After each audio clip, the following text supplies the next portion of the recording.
Hey everybody, welcome to episode 17 of the Clean Finish Podcast, here with Blackjack and Wise and Now. Follow us on Twitter at It's21Blackjack, at Wise and Now, at Need Clean Finish. Please, if you have not already, subscribe to the channel and like down below. Hit the thumbs up button. Leave your comments. We can see you live here. And please do also send your submissions to at Need Clean Finish for what wrestlers look like. We have NXT to review tonight. We also have a pay-per-view to give some predictions for. I don't think there's a lot of news to really cover, so hopefully we can keep things a little slow today. How you doing over there, Wiza? I really got to pick it up because I sound like shit. We ain't even talk about this at all. Don't we do the predictions on their own? What's that? I say we usually do the predictions. The one time we did it on its own last month. So we're going to do the predictions today, or? I think we can keep it fairly short today. Oh, guess we're going to breeze right through them hoes then. Okay, how about we do this? If it goes long, we'll push it.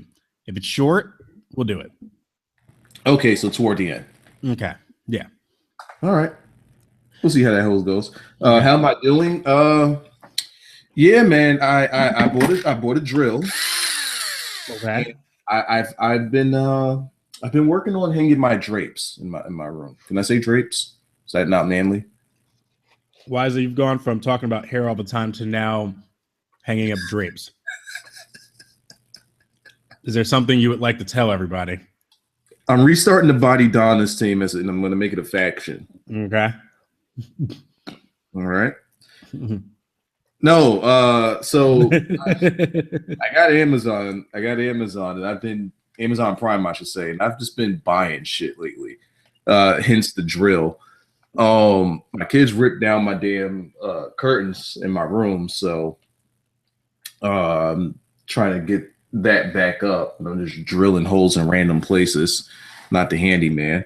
And also bought some new bed rails, and I have these nuts that comes along with it. And did you really just drop a D's nuts line?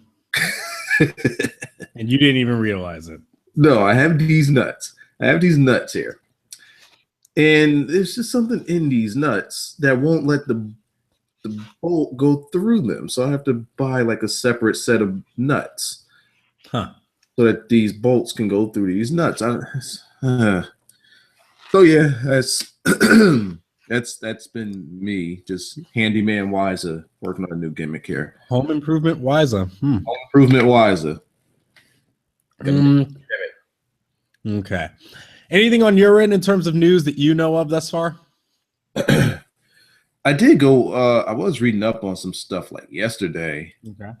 And I forgot about half of it. But Daniel Bryan, you check out what he said? Yep. It's most likely done. It's coming from Daniel Bryan. He had an interview with, let me actually open this up a little bit, with some newspaper in Singapore during a promotion for a WWE tour. And they asked him on his status and not being cleared by WWE doctor yet. And he says that I think it could be fine. Shit, me being just waking up, I'm seeing words. I think it could be fine. I think it could be the end of my career in WWE, but I don't think it'll be the end of my career. Right. I find another passion.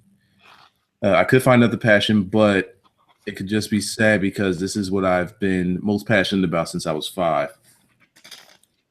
That would suck so much, but I'm trying to think, and I've been trying to think of whose career can I kind of equate that to. Like who is it that made it or was making it to the top and just had their career cut short by injury or I was about to say Shawn Michaels. Nah, because he still came back and he was known. Well, if he didn't come back, he still had he still had some time on top. Yeah.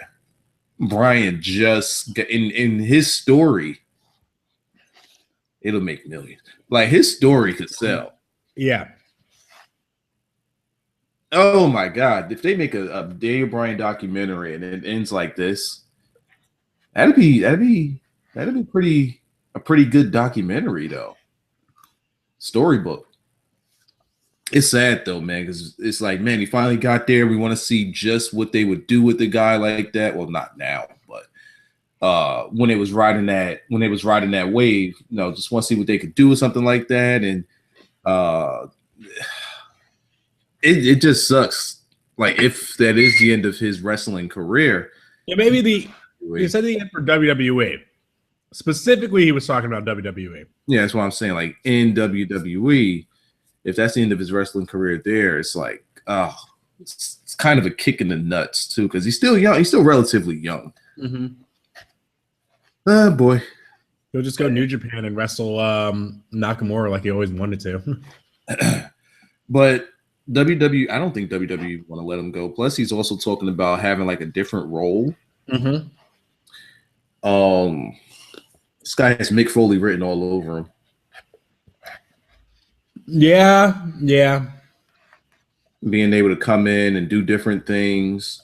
And I see them as keeping someone like him around too, because he's such a good he's a good person. Kids and adults like him. But would WWE keep someone around like that and keep paying someone like that they can't necessarily make money off of? It's so weird. I feel like even if he came back now, his buzz is so low to me. You know what I mean? It'll get that initial pop, but I feel like it would die off quick. And that's because people still realize, like, this is still the WWE that is growing completely stale right now. So while they could have faith in Daniel Bryan and they'll pop for him for that first couple times, maybe they'll come back to the harsh reality that WWE is not going to have anything for him. Right. It's a weird state that they're in right now. Pretty. There was another article. I was actually supposed to read it today. You probably did. I hope you did. Noelle Foley's boyfriend writes an open letter criticizing WWE. Oh, whoa, what? Oh, you didn't see this? No, because I did know that. So Frank the Clown is the one who's dating Noelle, right? I sent you the link. Okay. I skimmed through it. I wanted to read it today, but yeah, Frank the Clown. Yeah, but my sleeping schedule just, let me not even say my sleeping schedules. I've been doing pretty good lately, but today I just caught the whiff of a nap and I could not get the hell up. Now I looked at the time and it's like 7:52. I'm like, oh fuck. So yeah, that's probably why I sound like this and why I'm not up to date with anything. So I wanted to read this. We'll probably cover it some other time because it looked like, by skimming through it, looks pretty damn good though. Like, he talked about pricing adjustments. Then he went into connecting with the audience and why they're losing audience, and a lot of stuff that many fans are saying, but he's said in a pretty good polite way, but still while driving the important parts home that everybody is saying these days. Last bit here is, I mean, because I thought about this today. A lot of people make fun of, like when an emotional connection happens in wrestling, because they're just like, oh, haha, you got worked or something like that, or like, oh, you take it so seriously. I'm like, but that's the point, is that wrestling is supposed to have that emotional connection with you. If your feeling of wrestling is bleh, that's not a good thing. It's not supposed to be that way. It's supposed to make you feel something. Wrestling shouldn't be, oh my God, like it shouldn't be an insult of intelligence. And that's actually something he says here at the end, where he says, I understand I can't speak for everyone, but I have a decent understanding of where the general consensus opinion if your current product stands. I also understand you've had some unforeseen injuries, departures, and other misfortunes occur along the way. However, the product was long stale before those events occurred, which is true. Perhaps I'm emotionally rambling. Perhaps I'm not. No matter what, I've never seen so many people speak out against the current state of your product, whether it's diehard fans, people within the business, journalists, or the casual viewer. I also understand that this may fall into empty eyes and ears, but I sincerely hope I am heard. Pro wrestling is meant to be fun. Lately, it's been everything but that. No, I think you mean WWE. Pro wrestling has actually been pretty fun. Yeah, Joey Ryan's been killing it with this King of Dong style. I mean, Joey Ryan's over here with King of Dong style, and WWE's just dicking around. Pretty much. See what I did there? I want to say this. WWE's not incompetent. Listen, wait. WWE's not incompetent. WWE knows what they're doing, and they're well aware of what they're doing. And I think it's being done on, I want to say it's being done on purpose. No. Wait. Okay. I want you to consider one example. Brock Lesnar. Okay. Brock Lesnar is them showing you if they want to book something correctly or book something well or book something that can go over, look no further than Brock Lesnar. That right there is them showing you, yeah, we can still do it. We still know how to book a guy and book a guy strong and book someone into book someone's character so that their character can make sense. Yeah, we can still do it. But we just choose not to. Brock Lesnar can be a complete flop if they treated him like they treated everyone else. So my question is, if they can do it for Brock, if they can make a strong character out of Brock, why can't they do it with anyone else? Because they're not their guy. I don't think they care to. That too, but I think they're so obsessed with there can only be one guy thing. But Brock's not their guy. No, but Brock is also from a different era. Brock also, I don't think that Brock's, Brock ain't gonna deal with this 50-50 booking bullshit. It's like, motherfucker, you gonna pay me my money, and you gonna keep me looking good. Outside of Taker, Brock is the last of the Mohicans. Like, Brock, you hand Brock a script, Brock will sit there and be like, bitch, I'll leave. Yeah. Yeah. It's like, script what? You better rip this shit the fuck up and give me something else. I ain't going out there looking like some jobber jabroni. Give me a script. I'm gonna walk out here and say Suplex City, bitch. Fuck you. Deal with it. And that's the problem with it. I said this before. Cut a promo. I'm gonna swear, and if you have a problem with it, you can just bleep it out. Yeah, edit that shit out later. I'm gonna say what I want when I feel like saying it. Remember when he was gonna beat the shit out of Roman Reigns, and he legit said that? Yeah, it was great. That's up to y'all to fix that shit in pro edits or whatever, post edits. That's for y'all. But so it could be done. The problem, and I've been saying this for a long time now, guys are afraid to speak up for themselves. I don't think they're so much afraid as if not saying that they're not afraid, they are. Austin has said this, everybody has said this. Everyone feels as though they're walking on eggshells back there. Correct.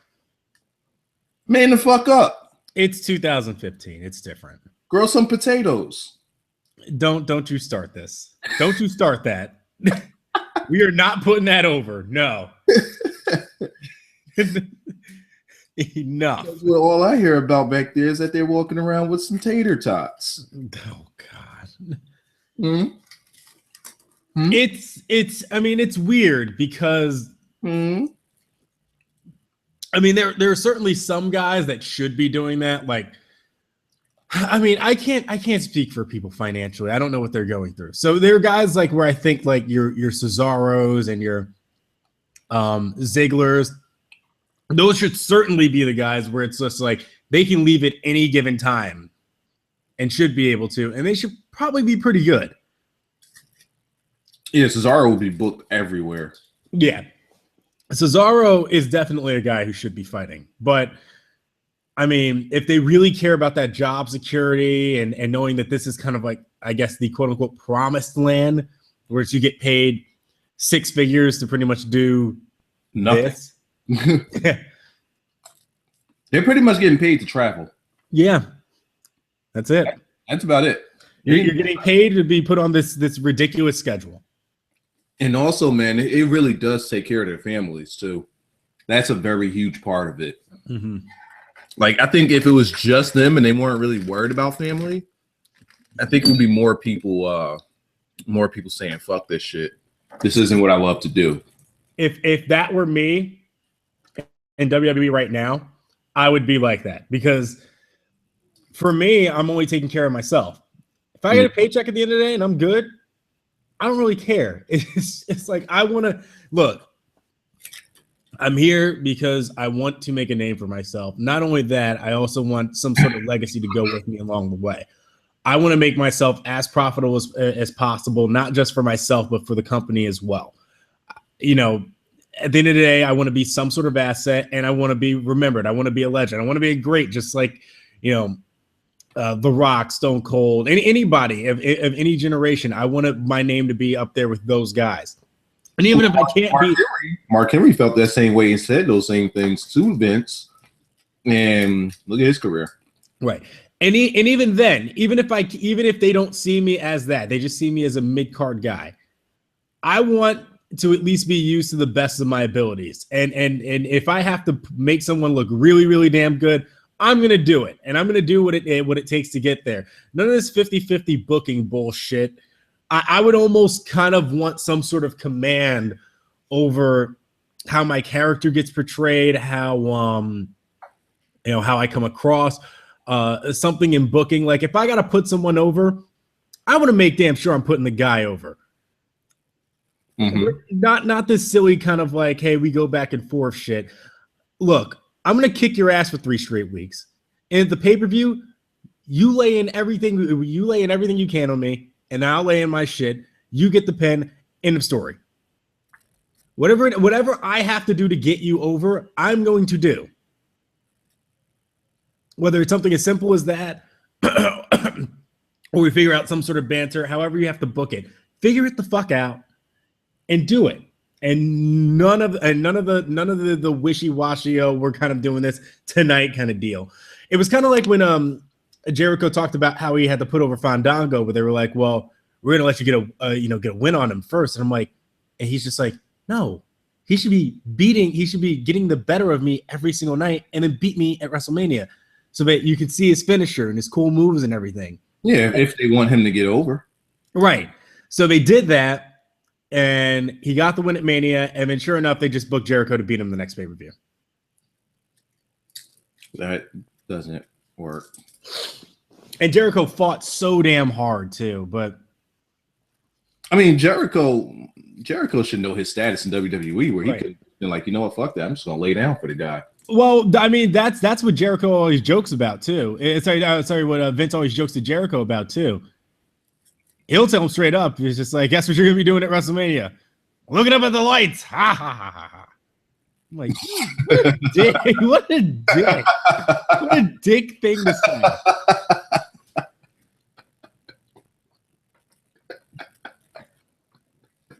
I want you to imagine that, though. You got to visualize that one. That's funny. That's legit funny right there. But still, that is a dick thing to say. It is. Yeah. That's a lot. It's probably how a lot of those guys feel that way. Yeah.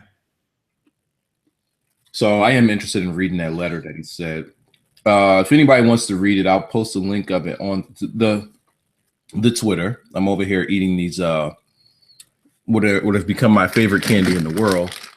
They only come out seasonal. Hershey's Kisses candy cane flavor. Love these things. So I'm gonna post this gimmick schnabbit. I've been watching too much Taz lately.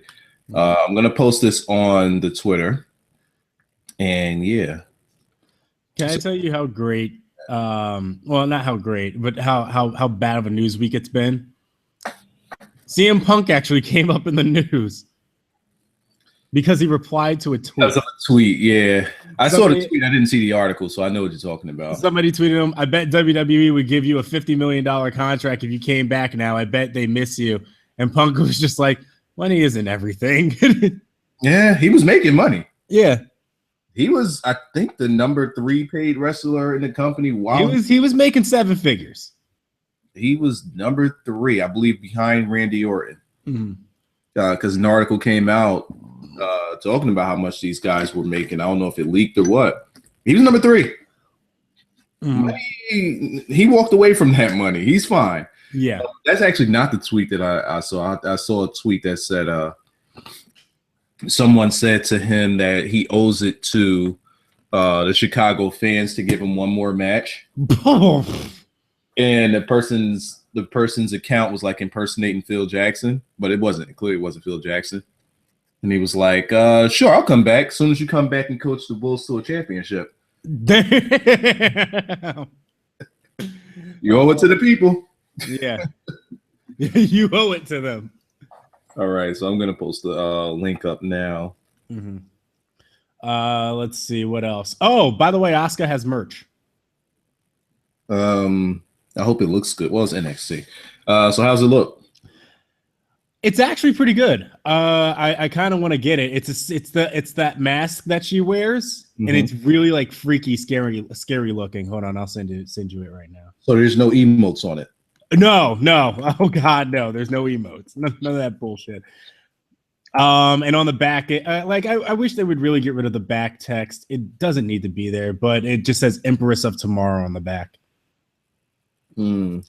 Bailey also has new gear. I'm not too crazy about. Yeah, I don't care about that part.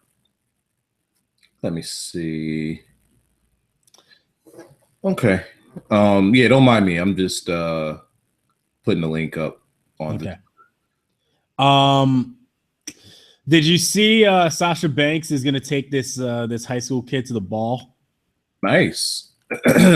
Military ball. Yeah, he's this nervous. He it sounded like I memorized these lines. Sasha Banks, please take me to the ball of the blah blah blah blah blah blah blah blah blah blah this year, please.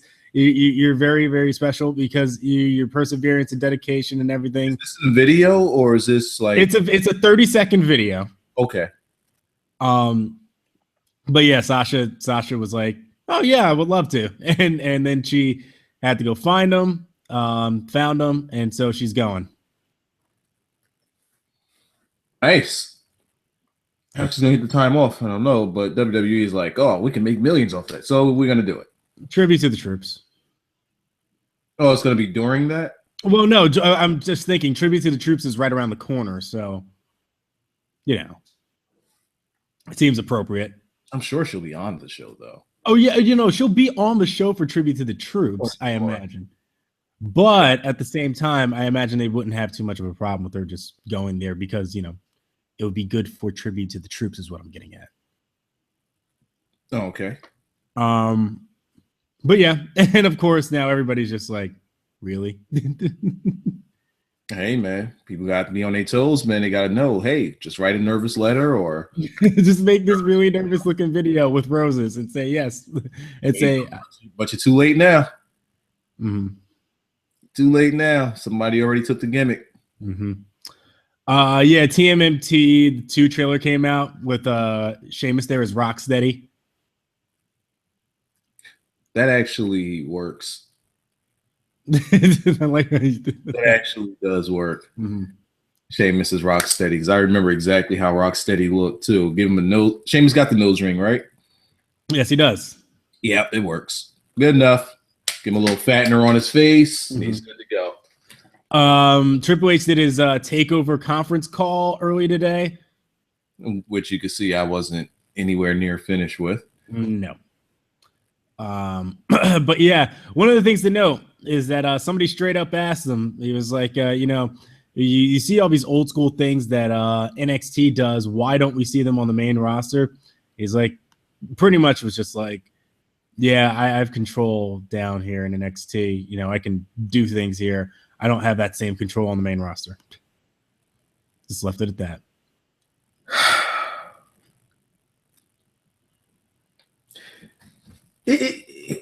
just makes me sad. It really makes me sad. Like, if Triple H of all people don't have enough control, the man with a shovel, the man with a shovel, and the man whose show is growing in popularity, that I want to say people are responding to a lot better than the main roster. Oh, easily, because in this conference call, all they kept, like, the big thing they kept talking about was NXT and why isn't Raw doing this, or when is Finn Balor going to the main roster?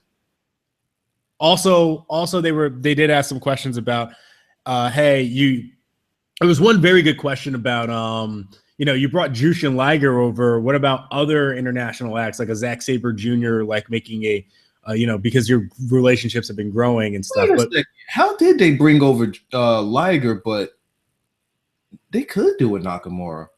Let that be a Daniel Bryan one-off match, and have that be his retirement match or some shit. His retirement match will be on NXT. On NXT, yeah. Oh, yeah, it is NXT. Never mind. Sorry about that. I keep forgetting that part. It's different. Yeah. God damn it. But yeah, it really makes me sad that no one has enough pull that they can try to make sense on the main roster. I need Vince to just tell a truth. I just need him to tell the truth. Let us know what the fuck is going on in his head. Like, does he really not want the shit to be good? But I just need to know. I just need to hear from him. I need somebody to ask Vince the real questions and for Vince to just answer them.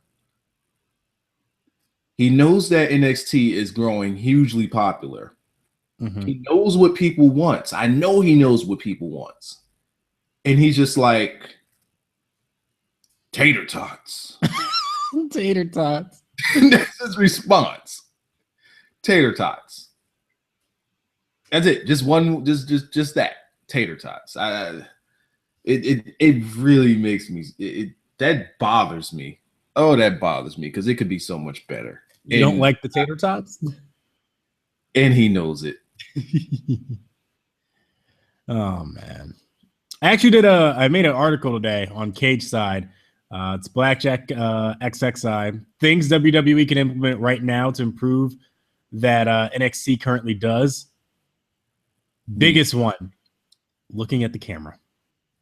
Simple. I really looked over the past two NXT shows, Dash and Dawson, looking at the camera. When Enzo and Cass cut their promo, they looked dead at the hard camera. Oh, that was a damn good promo. It was believable. We'll get there too, yeah. Alexa Bliss, when she cut her promo, dead in the camera. And when they left off the promo, she didn't look off to the side like they always do on Raw, like where they just staring at nothing. If she kept in the camera, but I wish they would have cut her just a little bit sooner. They just had her standing there, and they got awkward.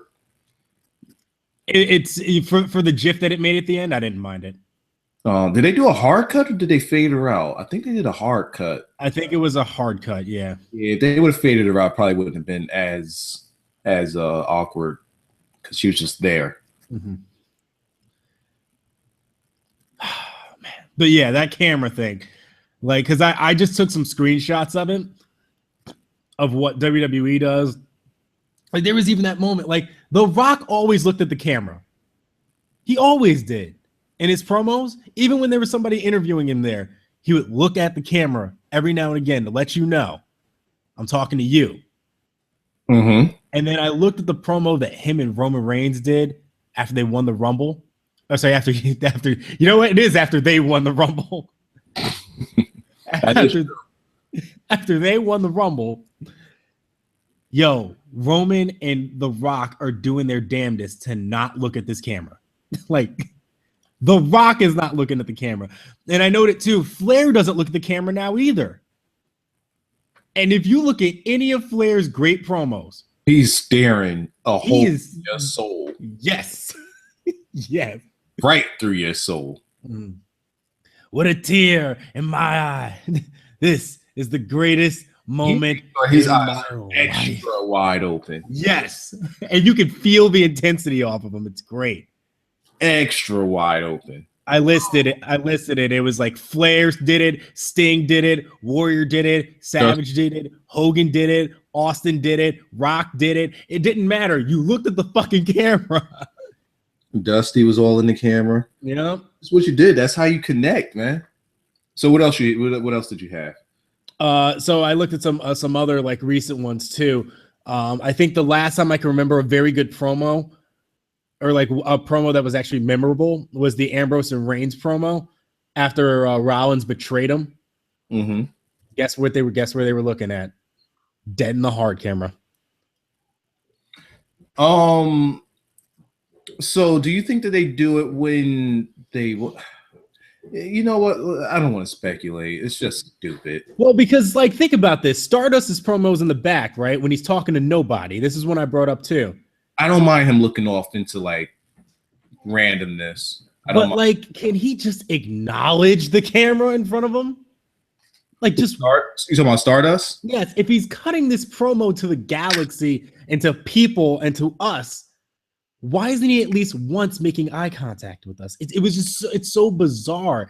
And sure enough, I actually broke down that promo, for instance, the one where he had Titus with him, and they didn't look at the camera at all until the very end, where Titus looked dead at it and said, "Happy holidays, everyone." See, now the reason why I don't mind them not looking at the camera there is because they're not talking to the audience. Well, correct, yes. So that's supposed to be a segment of just Stardust, just talking into space and being in his own world. Right. So he's not looking at anyone. And, then when Titus addresses the audience, he actually looks at the camera, which, he did a whole cheesy gimmick thing at the end there. So I don't mind something like that. Stardust is a different case. Okay. Because he's just meant to be like an anomaly. Is that anomaly? Look, damn it! You heard me try to say it twice. Obviously, it ain't gonna come out. Anomaly. What is it? An animal? It's a llama. It's a llama. All right. What else did you have on the list? Lesnar is being put on a few more dates. What happened? House shows. Lesnar. No, I was saying, what else did you have in your article? Oh, we can go over that because it goes over the show pretty much, but very quickly. So basically, the big things were promoting your own show, which Raw definitely doesn't do. I actually said one of the things I used to make fun of NXT about is that they were very precise about saying, so an NXT takeover or next week on NXT TV on blah, blah, blah date, this would blah, blah will face blah, blah at blah, blah. Mm-hmm. And I would always make fun of Regal. Regal especially would do it.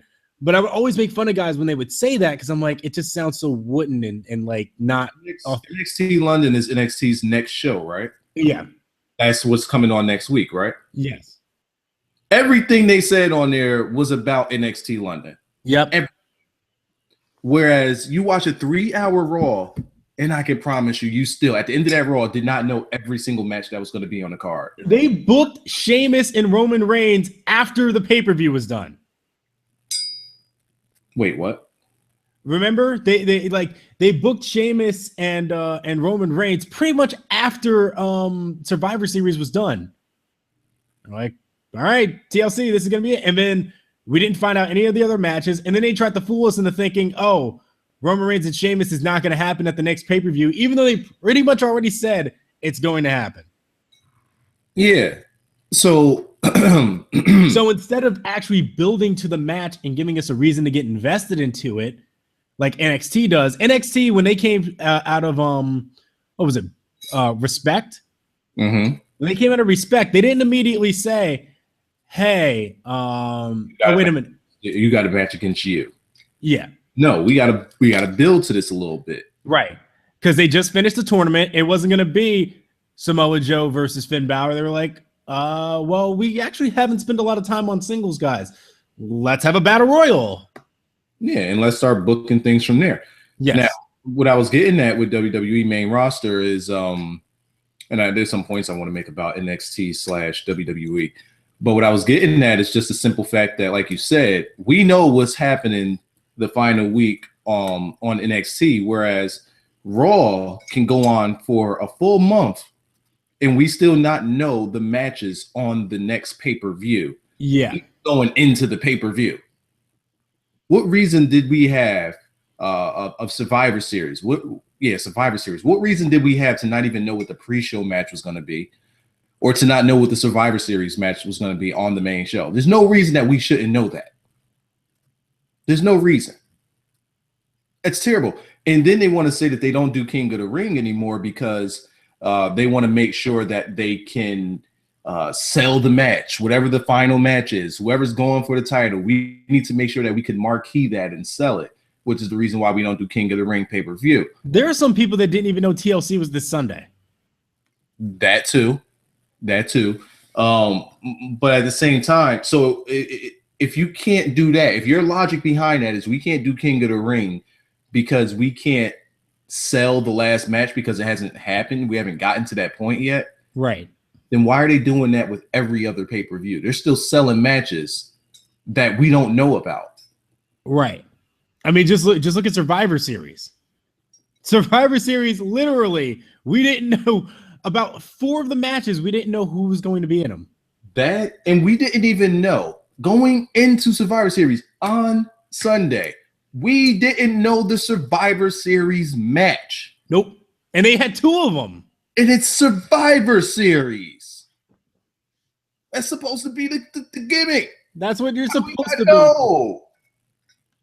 But we can't do King of the Ring because we got to make sure that we could sell the match, and we can't if we don't know. Well, you're selling Survivor Series and we don't know the fucking match. Uh-huh. We're about to go into TLC and we don't know half the fucking matches. Okay, sounds legit. Sounds like you don't want to get the people what they want. That's what it sounds like. Yeah. We'll get to more of that in a bit. Sami Zayn actually just wrestled his house match in London. He wrestled his return match. I think they got a lot. I think even main roster, I think they have a lot invested into Sami. Something's telling me they do. Well, I hope so, because he just had his house show return match and lost to Finn Balor. It's a house show. Yeah, I think wins and losses on NXT don't think as far as your push on the main roster. Correct, and especially because this is a house show thing. I'm not taking too much investment in it. By the way, dude shaved his head. Who? Zayn. Wait, what? He's got like a buzz cut going right now. He's got the beard, but he has a buzz cut, so he doesn't have like his fluffy. Got an image? Got an image for it though? I'll have to send you a picture of it for it to make sense. He does look very different. For some reason, him with the haircut, he actually looks less babyface. I gotta see things here. I gotta see this. Okay, I will send it to you in a minute. Also, what else happened? I'm betting that his hair will be back by the time he's on television. I'd hope so. Mad Braddix talking about his WWE return just says it would depend. And by it would depend, I am imagining what he really means is if Vince is no longer in charge. Say it again. He's saying he would not if WWE asked Mad Braddix to return. He said he won't if Vince is still around? No, he said he wouldn't rule it out. He wouldn't rule out returning to WWE. What I'm gathering from it, what I'm assuming is that he'll come back if Vince isn't there. Oh. If there's someone there that can actually have something for him, then yeah, he'll come back. Okay, looking at the picture now. Yeah, it is a pretty low cut. Looks a little weird, right? Yeah, but that looks like he probably just cut his hair off one day and now it's just growing back. Yeah, I know. But yeah, it'll be back in like a month or so. So Nothing to get too crazy about. I think that's pretty much it in terms of new. Oh, Sting's getting surgery on his neck. Yeah. So, was there anything that you wanted to touch on Raw, or anything that you may have forgotten about that before we move on to the NXTs? That it was a horrible show, and that pretty much almost anybody else I've listened to talk about that Ambrose thing has said he's an asshole. I haven't heard anything about that segment. I think people, well, from who I've listened to, I really haven't listened to too many people, but if they brought it up, they only brought up the fact that they didn't like that it made Owens look like a pussy. That too. I've heard that as well, but Owens not striking back was a very big deal. Which is a very, very, very fair point. Owens not striking back was very, very a very bad look for him. Because if you want to wrestle Brock at WrestleMania, dog, I'm gonna need you to hit him back. Yeah. But the big problem to me, and a few others that I've heard talk about it, is that and it was funny because I can't remember who I listened to in particular almost said the exact same thing I said, which was, what a lovable baby face. That's the big problem here, is that and you know, there's some people that'll defend it with the Austin thing, where it's just like, well, you know, Austin would stunner everybody, or, you know, would do it and you would cheer it. And I'm like, there's a difference. With Austin, he was an anti-hero. Like, his whole gimmick was kicking your ass.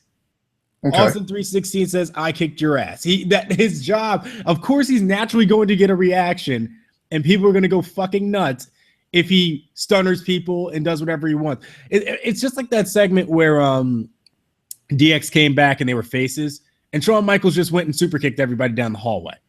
Yes, I understand that's not a face thing to do, but that's fucking hilarious. And you're going to laugh at it because he's just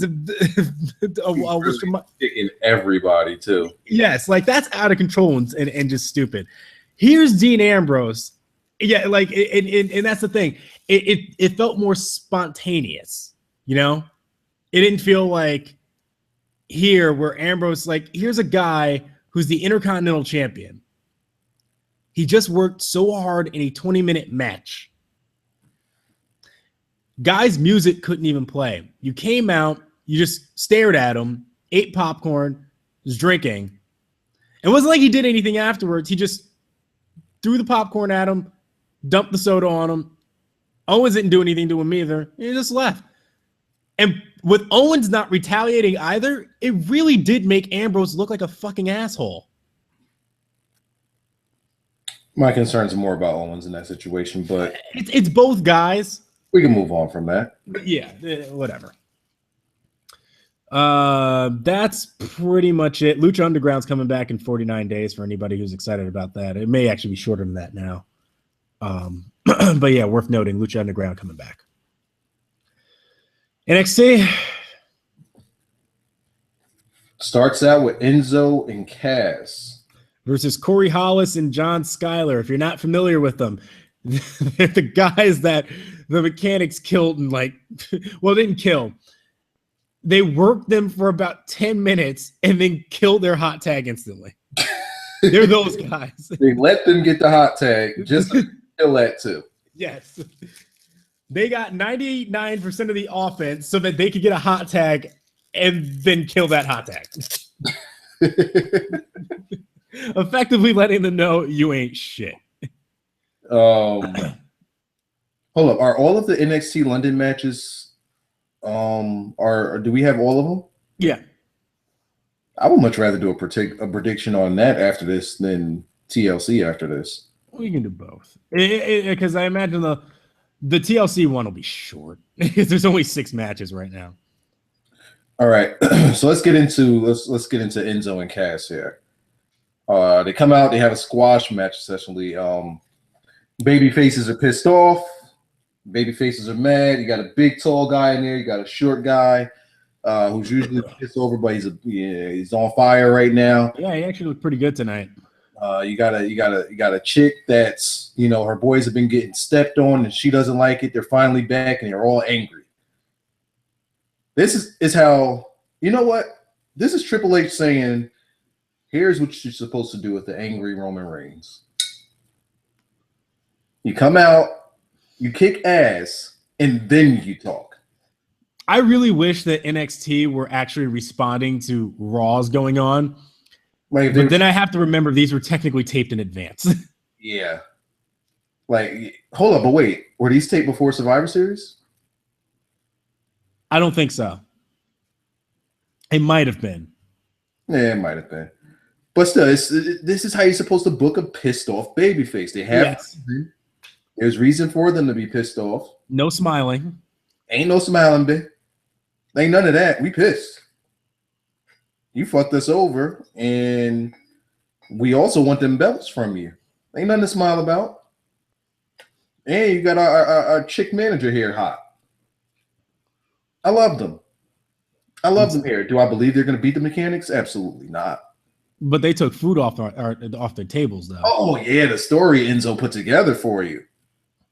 You took food off my table because you took out my partner. He made that tag team the most important thing for him. Yes. That's him saying, I can't do this without my tag team partner. Yeah, that's my meal ticket. You ain't about to take away my meal ticket. Because you take away my meal ticket, I may take away your job too. That's what you do as a tag team. Like, I don't feel like they're ever going to split up now. Nope. Ever. I feel as though they are a legit tag team that are not ever going to split up. Ever. If they do, they're still going to be together in a different, like maybe Enzo will have a different. They're going to always be together is what I've got coming from that promo, coming from Enzo. I can buy that, yeah. They were great. I said good fire. I said after that promo, I really wish Enzo was just if he were a well-rounded wrestler. Yeah, if he was a legit threat, he would be the best thing on the show right now. He would be huge if he was a legit threat. That is the only thing missing. Somebody tweeted back that he doesn't need that, and yeah, he doesn't. But man, if he did, that in this sense, I think that in this sense right here, this promo here made more impact than if he actually would have been a legit threat. Because if he was a legit threat, then we know, like, all right, that's Enzo. We know he could back it up. True. No, this is a guy that we know is a jabroni. And normally it's always joking, well, not joking around, but he'll have that serious same voice, but it's usually to just hype themselves up. Now he's coming after somebody. Yes. And you could get behind it a lot more. Yes. That is true. That's another, this was just good. This was just and they didn't end it off with a dance. You know how usually it just ended off with a dance, a little hip dance that he'd be doing with the leg, giving the standing, stepping. No. Cut their promo, drop the mic, go to the back. Yep. Ah, shit, that was good. They were great. So afterwards, and Cass's promo. I mean, he just shaking a lot, and it was okay. But I mean, it was good that he kept the intensity. He let you know that he was on fire. He's a big guy. See, that's why I said it wouldn't have the same effect if Enzo was a legit threat. It wouldn't have the same effect. Right. Cash, you could kind of say he's a threat because he's a bigger guy. Yeah. He's kind of softy, but he's a bigger guy. So, his promo won't have that same effect. So afterwards, we had Tom Phillips with Emma and Dana Brooke. Emma. They were saying that they were going to take a closer look at her match. Yeah. And how much she hated that Asuka was pretty much getting the red carpet rolled out for her. Yeah. And the lack of respect that they had for, women who were there before her, like herself and Dana Brooke.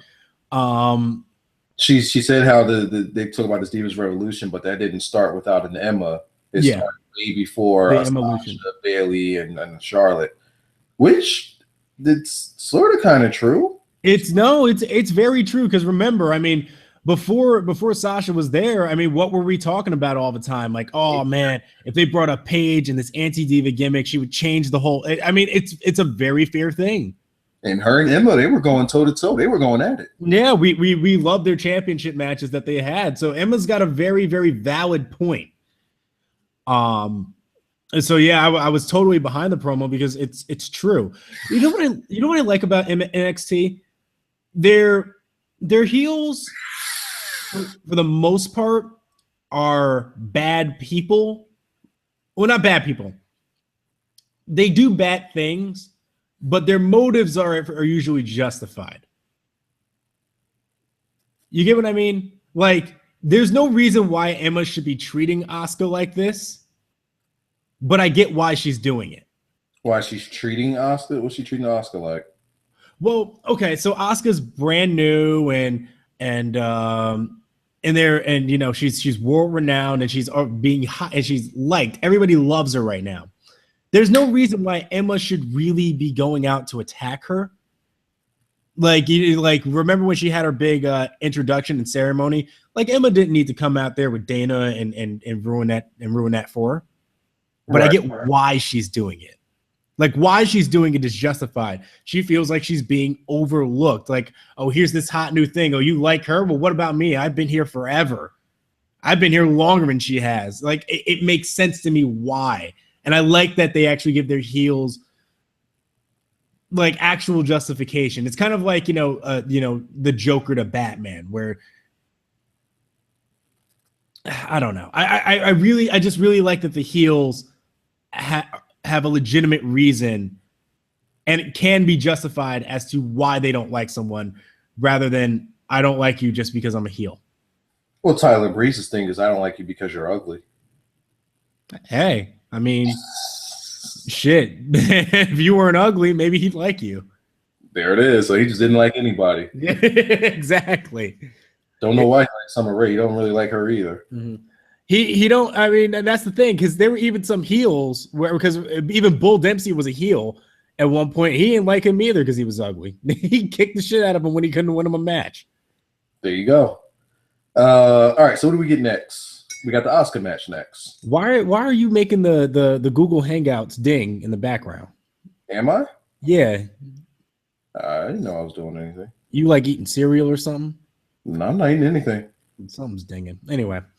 So afterwards we had a little promo, or not a promo, but no, we went to commercial and then we got Asuka.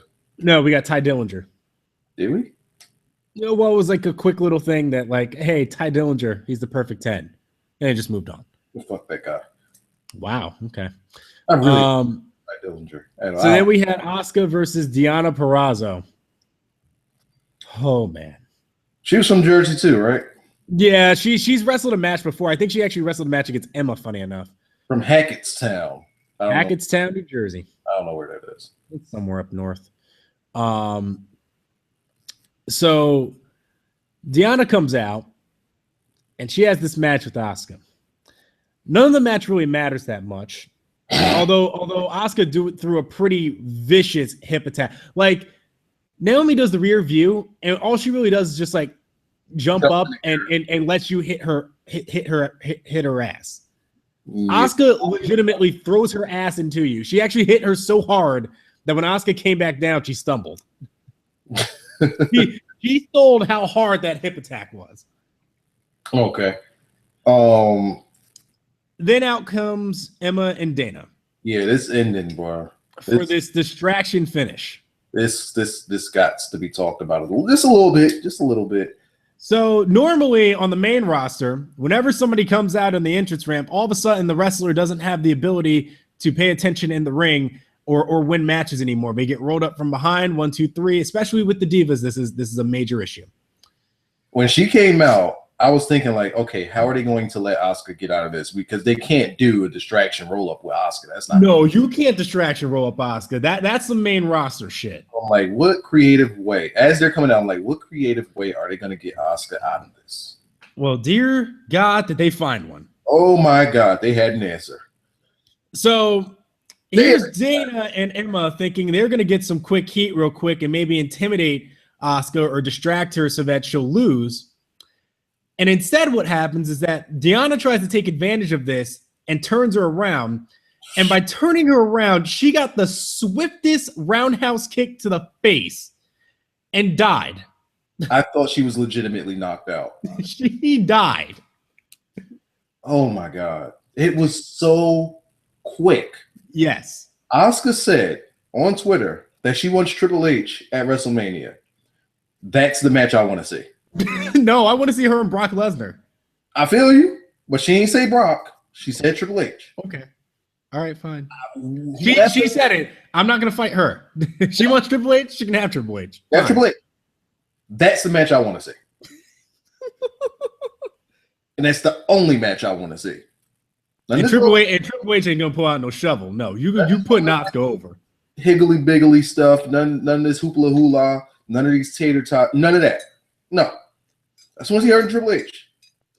Asuka should win Money in the Bank next year. Yes. And then the second she wins it, she just cashes it in immediately and tells whoever the current champion is to get in the ring and lose.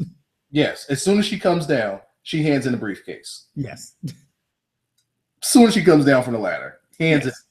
Get out here. But you were just in the ladder match. No, bring him out here. Don't give a fuck. Get him out here. I got a title. I ain't got no time for that. But we got a fresh champion. I ain't got no time for that. Get him out here. And then she just takes his place in the title match later that night and beats the challenger. You know what? I would cry. She needs a storyline in 2K16. If only they did intergender wrestling on there. Oh man, it would be too good. This chick, bro, and it's all in the way that they book her. It's all in the way that they book her to make her this believable. Wow, could you imagine if they booked Roman Reigns like this? He doesn't talk. He just kicks ass. Roman Reigns halfway as good as they booked Asuka. Roman Reigns would be a household name right now. Oh, yeah. Household name. Half as if they booked him half as well as they booked Asuka. All he has to do is exactly what Asuka's doing. That's it. That's it. Don't even need to talk. He could keep his spear. He could keep his punch. He can keep all that bullshit. Keep it. Mm-hmm.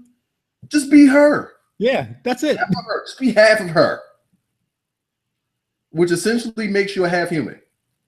I am legitimately afraid of Asuka. Yeah, well, I mean, shit. And it's her character. Mm-hmm. But then again, it is backed up by her history. So that's another thing that plays into it pretty well. You got to just love how confident Emma and Dana were coming out. And then how the look of death on their faces after they saw after that kick and they focused the camera on them, their face was my. That's how I looked. They looked like they either peed in their pants or they saw a kid being cannibalized. That's what they saw. They saw the fuck out of that. I wish they would have showed the crowd. Yeah. I needed to see the crowd's reaction to that because when I saw that kick and just her, the way she hit the canvas, she hit that thing like bricks. She just collapsed. I'm like, that might be the greatest sell since Shawn Michaels Hulk Hogan. That might be the greatest sell since the overselling. where he takes like an elbow and then it's flopping 3 different ways over the ropes.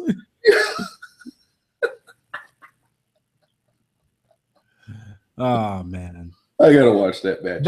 I'm so excited for that match because my God, I know Emma can work, but I just want to see Asuka kill. Like Asuka's gonna kill this poor woman. It's gonna be a damn good match. Yeah, that's what I believe. I believe that first. I hope they give him 15. Maybe they'll give him. I hope they give him 15. Asuka match. Emma's on fire. They deserve 15. Yeah, they'll probably get about 12, which is fine. But I need to see them go. I hope they give him 15. Honestly, I need to. Yeah, this ain't gonna be no squash. No, it shouldn't be either.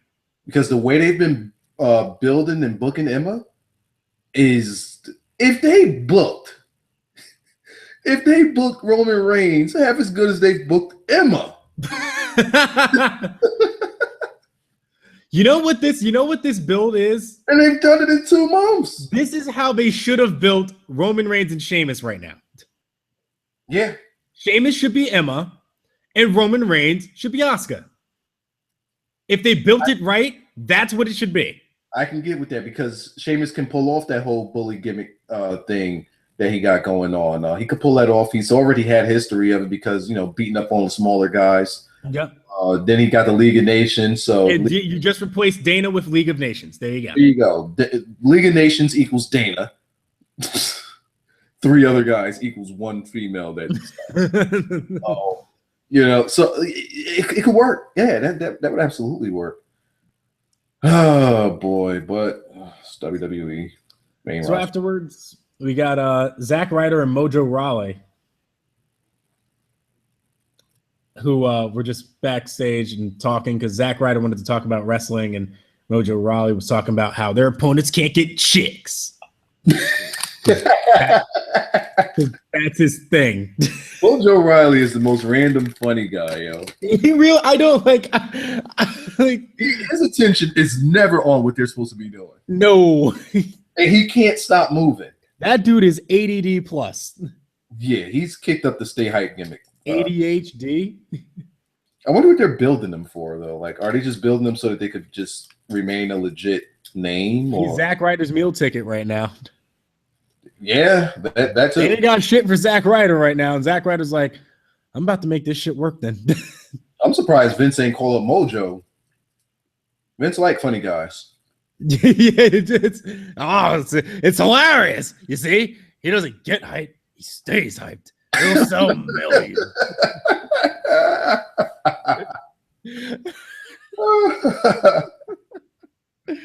Just look at him; he's bouncing around all over the place. He's got the crazy colors. We paired him with Zack Ryder. Oh fuck no! Don't bring him up here. Fuck that Zack Ryder guy. Always smiling and shit. Internet champion. Fuck the internet. I don't even know what that is. I don't even run my own Twitter. God damn it. I was just about to say that Vince doesn't know what the internet is. I was just about to say that. Oh man. So then after they cut their promo, we cut to Alexa Bliss with Wake and Murphy. I was indifferent about this promo. Really? I was. In comparison to that other promo that we were high on, okay. This one felt scripted. Really? Yeah, it did. For me. Huh. It felt as though she memorized this. It just didn't feel organic to me. Wow. Okay. And again, I'm thinking back to her other promo where she was just on fire. This one felt a little. Was the other one? Was she in the ring for that one? Which one are we talking about? The one where she was backstage and she was pissed off before the Bayley match. Oh, okay. I can understand that, but I think here what worked for me is that is an evil woman. I didn't like I do like that she did not excuse that she lost to the girl. To Bayley? Yeah. Yeah, no, she was just like, this is your fault, you idiots. And that she's not gonna stop chasing. Nope. This ain't over, babe. This ain't over. That is, I don't like, the more that I see her as a heel, the more I'm like, how did they ever think her being a face was a good idea? Her being a face was terrible. That was awful. And I remember saying it while she was a baby face. That she was, same here. I was like, I don't buy this. Like, it just Alexa Bliss, this face gimmick, the glitter. No, She was Tinkerbell. Yeah, Tinkerbell. This ain't working for me. No. Second, she turned heel. Dear Lord. Instantly, you saw it. Liza, I just need to can I just show you this GIF? This GIF is out of control. Okay. When just like at the end, she's just like got her Freddy Krueger. By the way, they were dressed up as Freddy Krueger. Yeah, I noticed that. Can we talk about my man's like half midriff sweater? Would you wear that sweater? No. Absolutely not. Would you wear that sweater on Halloween? I didn't mind Bliss wearing it. It was just, I think that's the gimmick now with him is that he's like, I don't know if he's trolling or if he's actually trying to portray some sort of like is he supposed to be that, or I don't know what it is. You know, like, is he, I don't know if he's supposed to be, because I don't think it's a gay character, but is it trying to be like drag? Is it like, I don't understand it fully. Wait a second. Maybe it's just because he doesn't have a defined character. Wait. Also, there's your GIF. What's up? I just saw Bailey's second shirt. Oh, yeah. Why didn't you see it the first time? Yeah, I know what you're getting ready to say. I know what you're getting ready to say. I know what you're getting ready to say. And yes, it does look like the exact same font as that. Yo. And how does that fit her character? I have no clue. Is this serious right here? It is very serious, Wiza. That's why I just told you, just look at Asuka's. Asuka's is great. Can I get a hug? But why isn't it in Kevin Owens' text? Can I get a hug? Seriously? Yeah. Can I get a hug is the shirt. Yes. Because she's the hugster, you see. That doesn't sell millions. All right, looking at this thing here. Okay, moving along. I guess she wanted to show off her gloves there. Why were they going with the Freddy gimmick? Ugly Christmas sweater is all I can imagine. Because they were in Christmas colors, technically. Like They said, hey, we like that glove that you wore that day. Let's make some sweaters for it. Yeah, how do you think about these? Well, no, she went full Freddy Krueger today. Because before she just had the finger gloves and it was just like, oh, those look kind of cool. But now she's got the finger gloves with the Freddy glove and the sweater. Yeah. That's an evil woman. Aren't you just starting to see, like, in that picture, like, just the look alone? Because then we talk about this before with the whole Sensational Sherry thing. Okay. Are you starting to it's almost as if that's what they're going for now? I mean, that's who she is. I know, but they're really doing it now.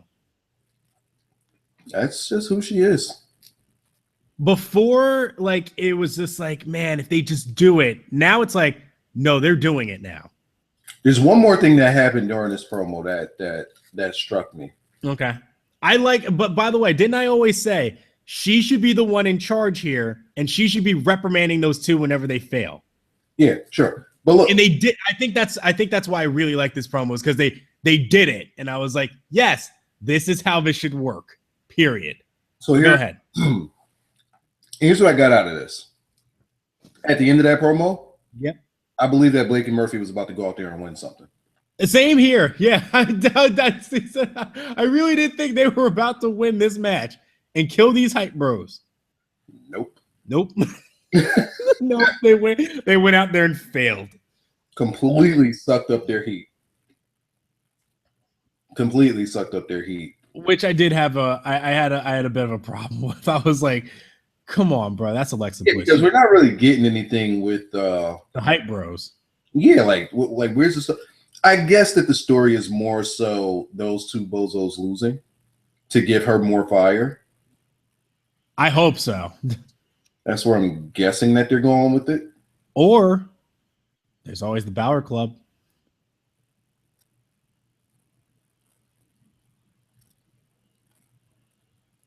I'm always on board with the Balor Club. I like how that legit stopped you for a second. I'm always on board with the Balor Club that was made up. Mm-hmm. I mean, here you go. They failed, and she was like, "You idiots!" And they're like, "No, we'll go win tonight," and they lost. Could you imagine her coming out with it like they're together and he's flaring that jacket all over the place? You know, he's painted up, and then she's with him with the sweater gimmick and the gloves, and you know, this got like take away the jacket for a second, get him painted back up a little bit. Okay. You know, you got Demon Balor, and then you got Demon Bitch. Wow. Damn clean, man. Demon Bliss. You got Demon bitch. Wow. and then you got the mechanics, man. Like they're not painted up or anything, but they're just out there to kick your ass. Deal with it. Yeah. I would much rather see her with Finn. Yeah. I actually sent that idea to somebody, and they looked at it, and they'd be like, "If that happened, I would need you to get me an ambulance." Because it'll work. Just on look alone, it'll work. Mm-hmm. Just on a look alone. And if you try to get anywhere near Finn, you got the mechanics who are going to take you out legitimately. Yeah. They have all the gold right now. Their gimmick goes into what they can do to protect Finn. Mm-hmm. And by the end of it, there will be so much heat. There's so many people that will want to take the mechanics down. When they get out, you're like, oh my God, finally got a legitimate shot at Finn. Nope. Then you got the manager who will have so much heat. You want to see her get beat by someone. There's a ton. Oh, I think based on the mechanics alone, I think the mechanics, like if they actually did that faction there, I think the mechanics alone would be the biggest part of it. Yeah. Because they're the ones that you have to get through because they take you out. Yes. That's what they do. Could you imagine just Finn ordering them to take people out here and there? And then doing nothing? Like, what are you going to do about it? You can't do nothing about it. No. Nobody's been able to do anything about it. Fuck yeah.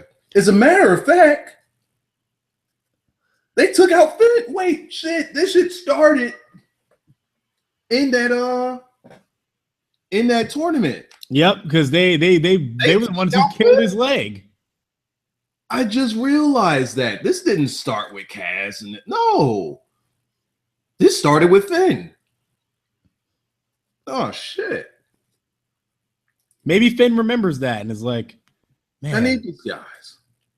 Man, I'm getting taken out every damn week. Everybody's touching on my title. Everybody want a piece of my title. I need protection. Yeah, I'm supposed to be the baby face. What happened to this baby face love? I ain't getting none. I need some protection. Everybody want my damn belt. Need somebody to take these guys out. Fuck up off me real quick. Somebody did ask me whose shoulders does Finn come out on, and somebody wittingly replied, "He'll come out on Alexa Bliss's shoulders, like Hoops with Shaq." Who? Have you seen that photo of Shaq's wife? Where Hoops is she was like a contestant on like I Love New York or some shit. Like no, that. I know what she is. Yeah, she actually gave Shaq a piggyback ride, and she's like 5'2", and Shaq is like 7 foot. Wait, because when I was working at the Westin Hotel, they came to my hotel. I seen the comparison. I seen him standing next to her. She comes up to his left knee. Yeah, pretty much, yes. How on earth could she give that guy a piggyback? No, she's legit. Like, I looked at her as if Shaq was committing a rape crime. It does look, she is that small, yes. Oh, God. And then when you see Shaq, it's like, dude, what for a reason are you this tall? Exactly, yeah. Why you got to be this big, though? Oh, boy. Completely unnecessary to be that big. And he's not even like a wide, big guy like he looks on TV. I think I've told you this plenty of times. Right. He doesn't even look that damn wide. No, that looks like a big guy. That looks like somebody's dad with like his daughter, maybe. Size comparison wise. Yeah, absolutely. And she was actually able to get that guy up. Yeah, they did it on I think it was like on Jimmy Kimmel or something. They how long? I don't know how long it was. She had him up there for like a few seconds, I think. And then she toppled over, I think, or something like that. She is one strong chick. I mean, she built. Her squat game got to be crazy. Well, I imagine it is. Okay. By the way, speaking of like squat game, I didn't note this. So we watched what's that show on the network that they're doing now? Breaking Ground. Breaking Ground. There we go. So Josh has a new character name.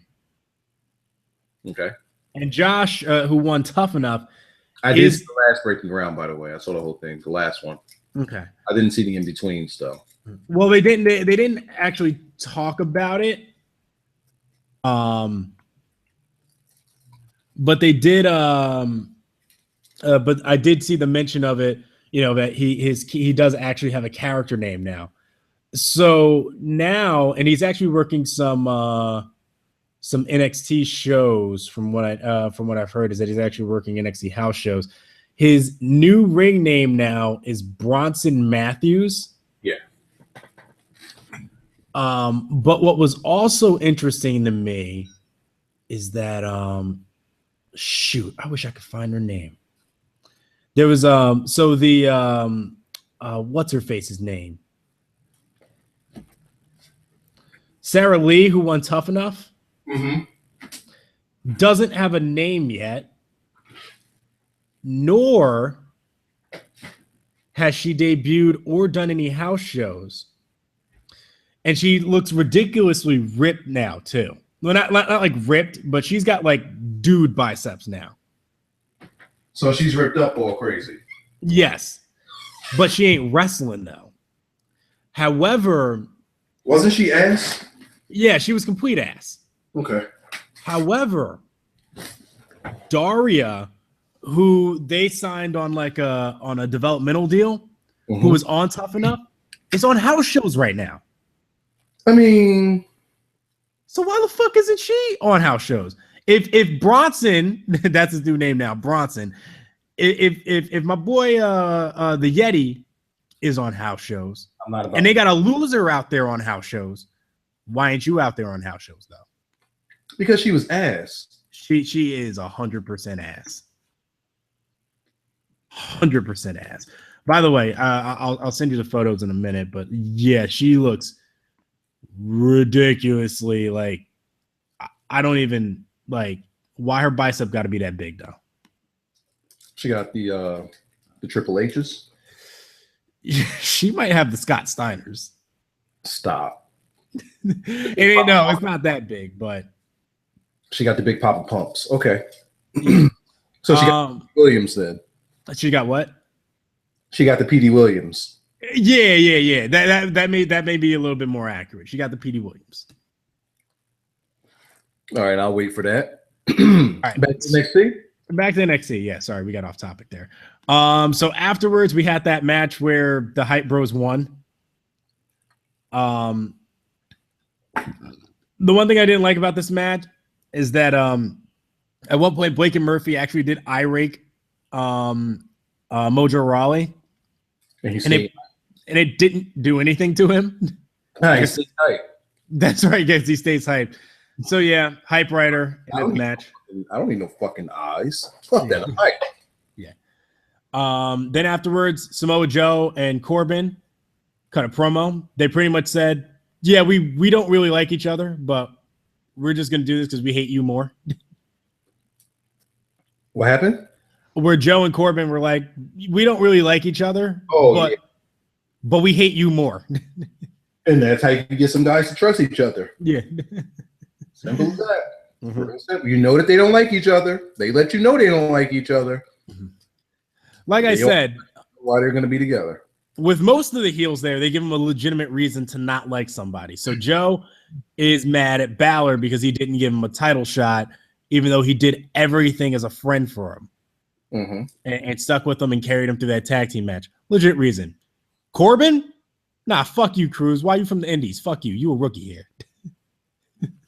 And he also let him know like he don't like him because of where he came from. Yeah. Some people took that as racist, and I'm like, no, that's no. Because he's black, and they're like, oh, like he came from the hood. Oh, you don't like that? I'm like, no, it's because he came from Dragon Gate. That's why. Overly sensitive shit. Yeah. Corbin was just hilarious. I'm always like, I don't like you. Fuck you. You a rookie. Well, he ain't say fuck you, but you know what I mean. This is what WWE main roster does. You got a title match, and then you got a subtitle match on a pay-per-view. And they usually, typically on the Go Home show, will put these guys in a tag team. They don't give you any rhyme or reason on why they do it. They don't give you any history between the guys. They don't, nothing. They just put them together, go out there, have a match. Here, they explain the gripe between these guys and the other tag team and why they're getting together and why they're going to work together that particular night as a unit. They give them something.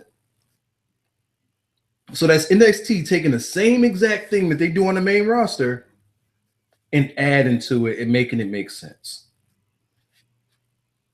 All within a minute. Yep. Kind of amazing how booking can do that. Within a minute. That's crazy. Yeah. By the way, I sent you the pic. Okay. So afterwards we got Peyton Royce and Bailey. Yo, I want her arms, yo. See, did I tell you? I want her arms. She looks pretty shit in this picture, but she looks pretty shit in the picture, but they still use her arms. Use those arms. I got shit I need to farm. Look at that back. Look at that back. Seriously, dude, like ridiculously. Yeah, I just clicked on her name just so I could look at her back. Just like Well, she's starting to work a little back gimmick there. the back. Just like...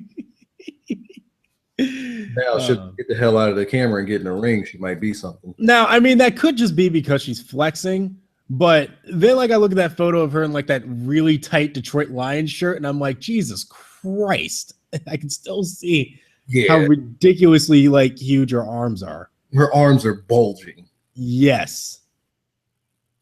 Oh, that says Detroit. I thought it said Wet Riot. You don't like it say Wet Riot? No. Oh wait. Look at it. Yeah. I had to like look at it. Wet Riot. No, I just heard wet and I was like, where the fuck did you get wet from? It's clearly Detroit, but then you said Wet Riot and I was like, okay, maybe I can see that. No, you see it. They don't maybe, you see it. That hoe say Wet Riot. Wet Riot. Oh boy. I'm gonna leave that as a comment. This back gimmick. Oh man. So yeah, we had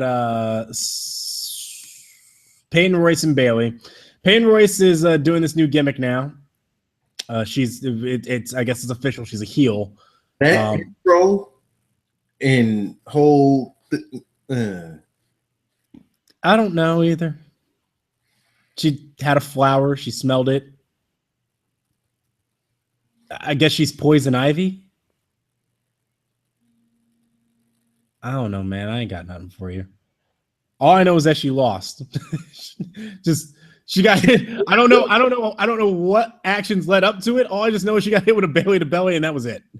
Oh, so you wasn't paying attention to the match? No. She was fucking Bailey up. Really? She was destroying Bailey. Okay. So the gimmick, I guess the gimmick just like weirded me out where I was like, all right. Yeah, the gimmick thing was absolute nuts. Like that was weak. But she was wearing Bailey out. I guess Bailey's job was to go out there and make her look good. And also to make her look vulnerable against a I guess a taller chick. Mm-hmm. You know? Yeah. I did see her kick her straight in her face, though. That I did see that. I do remember that happening. Yeah. This match was almost 100% Peyton Royce. So and that surprised me. So Bailey's out here John Cena in. Well, I don't even know how they. Yeah, because she did just win on a random ass Bailey to Bailey out of nowhere. So yeah, so she gets a little moment, and then Nia Jax and Eva Marie come out. Eva Marie starts talking. Nia Jax says, "Shut the fuck up." Yeah, yo. He was like, nah. What And, happened? and you want to know how I know that there's actually legit heat on Nia now? I think that she took, granted, some of the heat is definitely from Eva, but I think Nia Jax has her own heat now too, especially after throwing Bayley through the door. Mm-hmm. Because if you take the mic away from Eva Marie, that should get you cheered. Mm-hmm. They booed hard. And they continue to boo. So let me ask you this question, dating back to last week, because I missed the beginning of NXT. When Nia Jax came out, what was her reaction against? I think who'd she have? Carmella or somebody? No, she didn't have Carmella. Who did she have? They weren't doing that, the whole put Nia over thing. They were not doing that. But during her entrance, do you remember if they booed her or not? I can't remember off the top of my head. They might have. I think they did. Okay. Well, at least now they know what they're supposed to be doing with Nia Jax. Yeah, you ain't supposed to like her. She just straight up said, I don't need you talking for me. Nah, bro. Yeah, we ain't gonna do this. Absolutely. You served your purpose. Now go away. She did nothing in response. But that does make me question, like, what's going on with these two? And, like, what exactly is their thing? Eva Marie almost feels like out of place now. Yeah. Yeah. I think that was that was my big thing was just, if Eva Marie has this title, where are you going with it? Like, what exactly did she call on Nia Jax for? Exactly. And if Nia Jax is going to be the one to, protect Eva from the title, why doesn't Nia just take the title away from her then? To just turn on her instantly and kill her. Like, maybe she'll be handing the title over to Eva Marie. But why would she do that? That's happened before. I'm trying to remember who did that. I know that's what Ted DiBiase always wanted back in the day. Right. Yeah, especially with the try to have people win it for him and then pay him off. But I think somebody actually did get away with it. I just can't remember who. Guys in the chat, if y'all can remember something like that, just put it out there. So I remember when Triple H just found the World Heavyweight Championship and said, "I'm champion." Oh, well, Eric Bischoff gimmick. Yeah. Found it in a duffel bag. Here you go. So after that, we had Finn Balor backstage with Apollo Crews. Mm-hmm. Crews walks up to him, is like, "Hey man, what's up? Why you ain't answer my calls, bro?" I was just like, I've been staying focused and playing with my Legos. That's what he does. Apollo then pretty much was like, "All right, that's cool, man. But listen, we're going to take care of these clowns. And then just remember, we still got business after London." And he taps the title and leaves. How'd you feel about the title tap? And Balor's getting a little paranoid now. I don't know. You didn't feel any way about it, right? Nah, not too much. Some people felt like because it's weird because when Joe did it, I was like, heel turn's coming. Mm-hmm. When Apollo did it, I was like, Finn's turning heel. Finn did seem a little more focused than that. Yeah. So you're saying Alexa Bliss is going to come knocking on his door one day? I'm just saying, if it happens, I expect a paycheck. Or one day you're going to they're going to show Alexa Bliss's locker room. Not Alexa Bliss. They're going to show Finn Balor's locker room with some claw marks on it. Is this just on his door? That'd be pretty awesome. You're going to be like, what the fuck is this shit about? Listen, I just want you to know I actually accepted a job with NXT Creative. You're going to be Huey Foley. I wish that'd be a dream job. Send me down to Florida. I'll help write some of NXT stuff down there. I would not mind. But you don't want to be sent to Connecticut, though. I mean, how much are you gonna pay me though? How much will you pay me to first of all either deal with either deal with Vince, or two, have to put up fighting with Vince. One of those two things. I mean, because you notice whatever you write isn't gonna. It's not gonna fly. I know that's what's gonna happen. Yeah, it's a waste of time. Right. But it's not a waste of money. No, that's the difference. Huge money in that. I mean, because every writer's talked about it, so it's not like it's a well-kept secret or anything. It's you at the end of the day, you're gonna be headbutting with him. So it's like, do you want to do that, or if I was a writer in WWE, and there's like a million of them there, I would put over everybody's story. I would put over everybody, whatever they write. I would put it all over. I would make them sound like they're the best writer in the world, even if it's the shittiest idea, just so I can keep the job. Everybody would love me. It's funny. Optimus Ted sent us the thing with the producer thing, and I'm looking at the qualifications. I'm like, I could actually do this. The only thing on that thing that would stop me from getting that job is the 5 years of project management experience, because I haven't worked that long. But everything else I could do. It's frustrating because I imagine that even though somebody would take that job and could take that job, what difference would it make? None at all. You go in there with the high hopes. As soon as you get there, that shit probably gets dropped right in the garbage. If in 5 years, let's say, things changed, I would legitimately apply for a WWE job. I would. Or if Vince steps down. Yes. If that happens, I would legitimately apply for a job. The day that Vince stepped down, that application box is going to be flooded. Absolutely flooded. Yeah. Kevin Dunn would need to step down too. Oh yeah. Oh God, no. No, there's no way I'm answering to that. But if it's gone, Kevin Dunn is gone.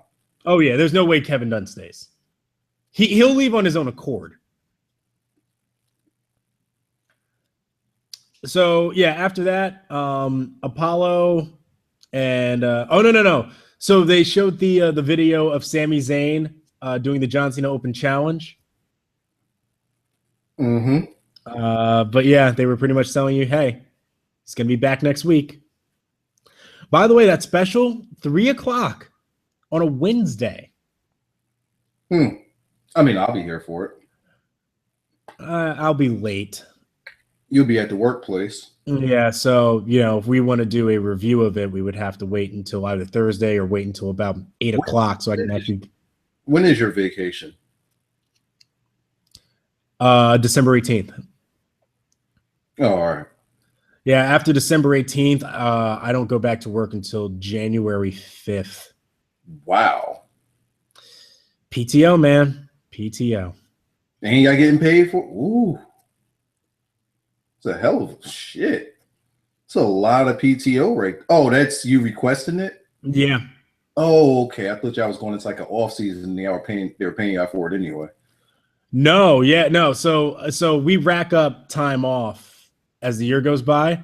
So I had about like 8 or 9 days or so. So I've just sprinkled it all over December. And then I saved enough of it so that I can take off weeks during that last part. Why December? That's normally when I go back to Jersey. Okay. That's it. It's because it's New Year's. All my friends will be around. I can actually see a lot of my old friends. It just makes it easier that way. If I go up in like June or July, people are working, and I'm like, nah. It's that summer vacation time. Okay, well, I mean, I still have time. I have more than 8 days. Like I get all together. What was like 17? I mean, that's when it's time to go to Miami Blackjack. Gotta go to Miami Blackjack. I would like to go this year. I actually I won't be going to the tapings this month, but I plan on going to the next NXT tapings. Take some time off. I actually want to see what it's like. All right, what do we got next NXT? Sammy. Oh, sorry. So after the Sami Zayn promo, we actually got the main event, which was Apollo and Finn Balor versus Big Baron Corbin and Samoa Joe. I loved the beginning of this match where Samoa Joe and Finn got in the ring together, and Samoa Joe was like, "Nope, you get Finn Balor. Fuck you." Then Finn Balor goes and tags in Apollo Crews, and he's like, "Nope, you get Samoa Joe." Try again, scumbag. It was great. So yeah, I mean, they did a lot of stuff here. Samoa Joe at some point got back in the ring and actually had to meet Finn after a hot tag. Finn Balor tried to go for the coup de grace on Joe. Not happening. Nope. Baron Corbin threw him off, and Baron and Cruz just started brawling and said, "Fuck this match." And Joe put Balor in the coquina clutch, and Balor passes out again. You know what? With the spittle in his mouth. You know what? So Samoa Joe stands tall again going into the title match for TakeOver. NXT gets it. Tonight, well, last night or whenever they recorded this. But NXT basically did exactly what WWE does and showed you how to do it correctly. We usually have a problem with champions going down to challengers before pay-per-views, or champions looking weak, or anything of the sort. They did it differently, though. Taking away champions looking weak, they essentially did the same, but they gave you a purpose. That's what main roster misses out on, is the purpose. Mm-hmm. The purpose here was to sell you the fact that this guy, Samoa Joe, is a legitimate threat. This guy, Samoa Joe, you should believe that he can take this guy out and take the title off of him, which is why you should tune in to NXT London. Right, because Balor hasn't really had that challenge yet. That's what's also helping here, is that Balor has actually been established. Because Owens wasn't laying him out. Owens wasn't laying him out. Afterwards, he was in the tag team tournament. Then he just had his little friendly match with Apollo Crews. Nobody really thought, oh, he's going to take the title off of him. It was just, oh, well, Finn Balor's overpowered. He'll probably win. And what you have here is someone saying, is them saying, once Joe gets this move on you, pretty much what we were saying about Baron Corbin in the days, once Joe gets this move on you, it's over. There is no getting out of it. Yeah. That's what they laid down for you here. Yes. That's what they laid down for you with Tommaso Ciampa, and that's what they laid down for you when Finn met Balor the other time when he had the contract signing. Yes. If I get you in this, and I just showed you how easily I could get you in this, if I get you in this, it's over. There is no second thought about it. That was the story with Joe and Corbin. So with the end, if I catch you in the days, bruh. Either one of their finishes would have ended the match. Yes. They make finishers strong. And what the story that's going to be told in this match in London is, can Finn stay away from the Coquina Clutch, or can he actually get out of it? So you had, the story's built in already. Yeah. They worked the story already. It's there for you. Main roster shit, you get a roll-up victory. Mm-hmm. On the champion. Champion looks like shit now. Simple shit. Main roster, they'll put up the challenge, and the challenge will be overcome within that night. And at the same time, you also protect Corbin and Cruz by just having them leave. There you go, protected. None of them have to eat the pin. None of them have to submit. They just leave. And they got a heated fight going on. These two don't want to get off of each other. Yeah. Instead, on the main roster, hey, we just formed the League of Nations. So? And then Roman Reigns just beats them that night. All four of them. Yeah. So what this also does, it did help me finally get invested in Joe and Corbin. I mean, Joe and Balor. Mm-hmm. But at the same time, I'm still more invested in Asuka and Emma. I am. Well, there's a reason why. Because we know that that's just going to be such a badass match. Mm-hmm. Also did a good job of not giving away what's his name? Cruz and Balor, Corbin too. Yeah, because you don't know what's going to happen in that match. No, them motherfuckers just kept fighting. It's like, fuck the match. Street fight with those guys, they can, and it'll make sense. Yeah. They can do a street fight with them, and they need to be in jeans. In jeans, yes. By the way, did you see the new Color Rush uniforms? No. Why is it ketchup versus mustard? Cover Rush? What's Cover Rush? Color Rush. Color Rush, what's that? So you know how they've been doing these all color uniforms? Who is they? NFL. Who? The NFL. Okay. So you know that game where the Jets were all green and the Bills were all... Oh, okay. I got you now. Yeah. Yeah. So this week it's ketchup versus mustard. It's the Buccaneers are going to be all red and the Rams are going with all yellow. Oh, God. I do got to see it, though. Okay, so NXT London predictions. See, I told you we would have to save TLC for another day. Look at the time. It's a fucking show. All right, let's do London. So I imagine that there's probably going to be not a dark match, but I imagine it's just not on the card yet. There will be a match for the Drifter because Triple H said so. Wait, he's gonna have a match on London? Yeah. Okay, I'm fine with it. Triple H said he's gonna have a match in London, so good to know. So he's gonna have a match against Jobber Jabroni. Jobber. Most likely. I'm fine with that. Apollo Crews versus I think that what Wapatu. fine, whatever. Apollo Crews versus Baron Corbin. Oh shit, we gotta pick a winner for that. And they typically always have finishes to their matches. They don't screw you over on a finish. I'm going Corbin. Oh. He's just got to beat one of these indie dorks once. Once. He has to do it. This win would do more for Corbin than it would for Cruz. The only way I can see this not happening is if Finn Balor turns heel. No. Stay away from that for a minute. Which I don't think is going to happen. So I'm going Corbin. I see Corbin more than I see Cruz here. And there's several reasons. Like you said, he needs to kill off one of these indies darlings. He keeps talking about it. That's part of his thing.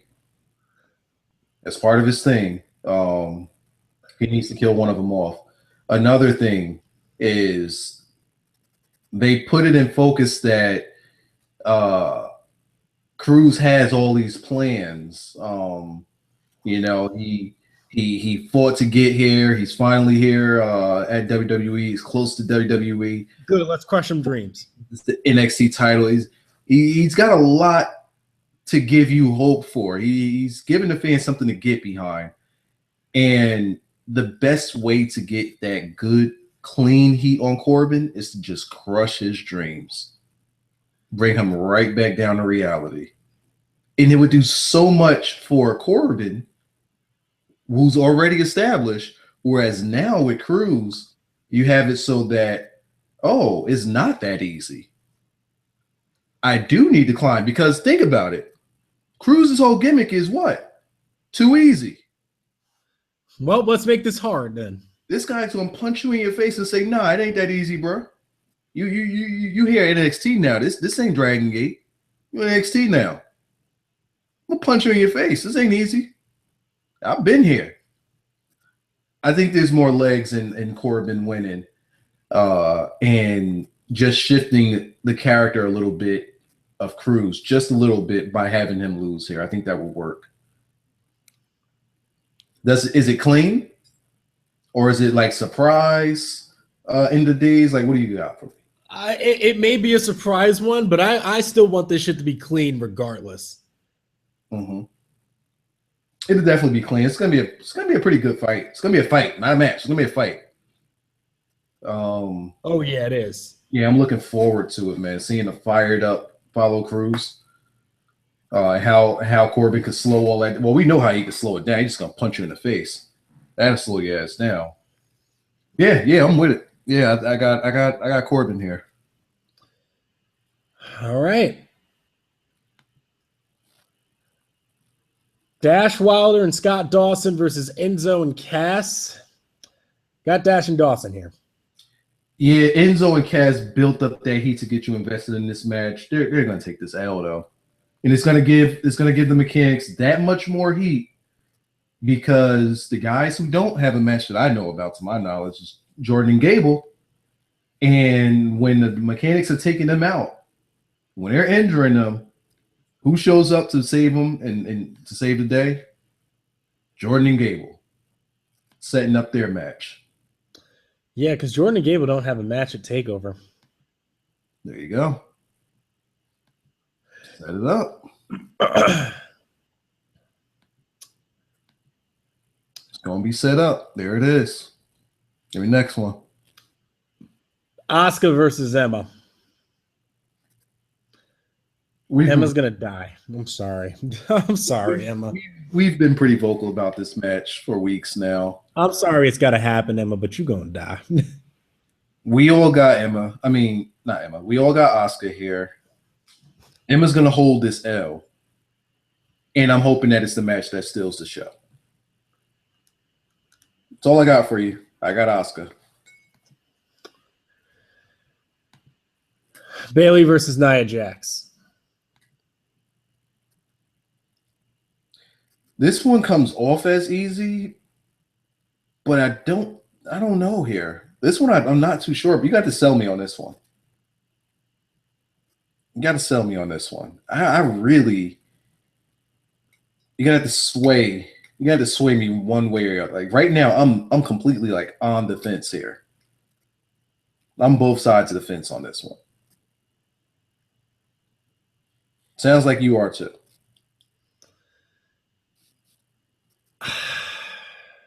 You are, aren't you? I have Bayley losing here. I'm kind of leaning that way.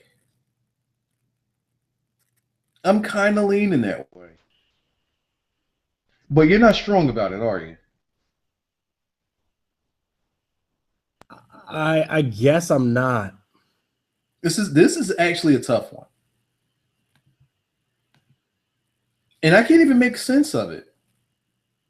I don't know the reason. I don't know the reason why I don't know about this match right here. I just don't know. Kind of lost.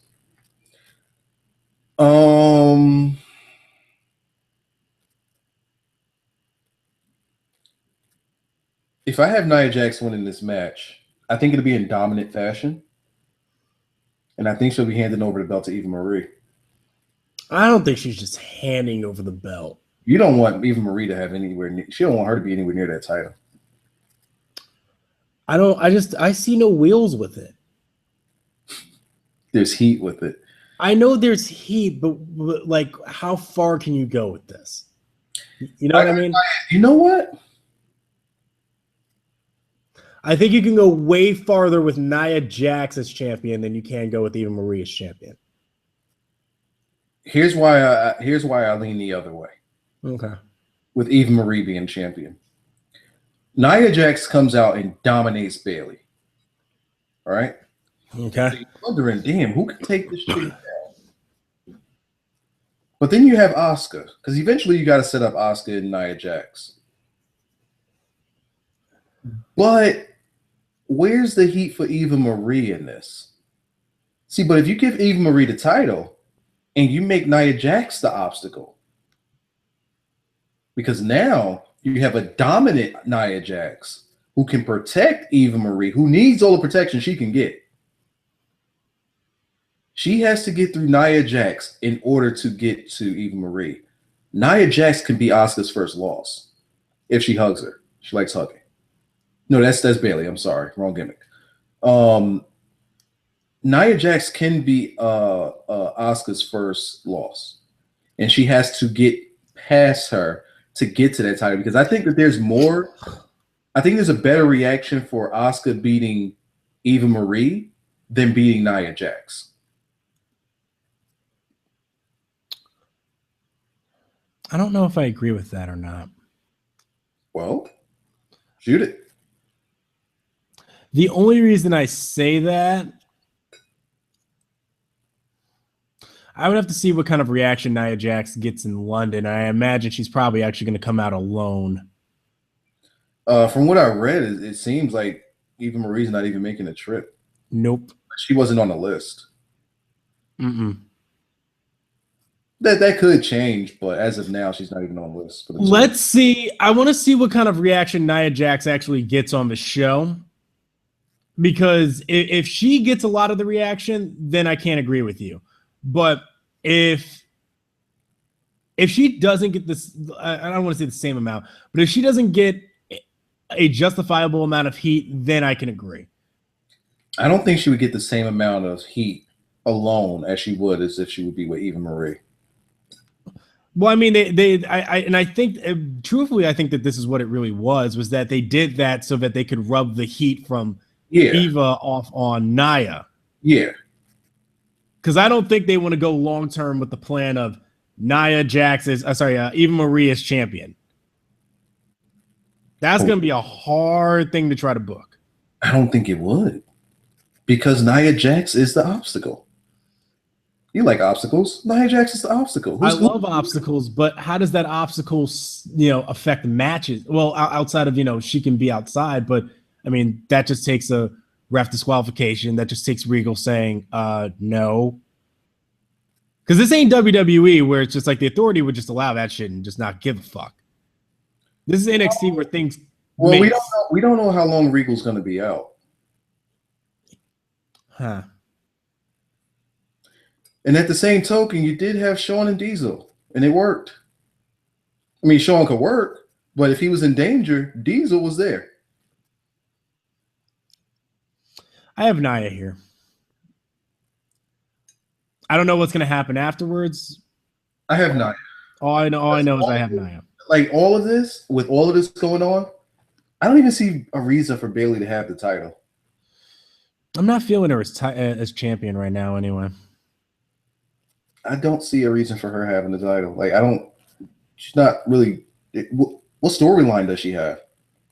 What do they have for her other than her just holding the belt? All right, I know what her story is. It's her proving that she deserves it and that she can hang and that she should be champion. But that's it. Yeah, pretty much. That don't usually fly in NXT. So I got Nia Jax, and I hope it's dominant. Not because of how I feel about Bayley, but just because I feel that Nia having a dominant victory here and taking the title that way would do a ton for her. Yeah. It would do a ton because we just seen her beat up on jobbers and jabronis and gimmicks and schnabbits. We just seen her beat up on these people. But now you're in there with the champion, and this right here is where you have a chance to prove yourself. And if she does it in dominant fashion, it makes you look at Asuka and say, well, shit. Now we have a legitimate threat for Asuka here.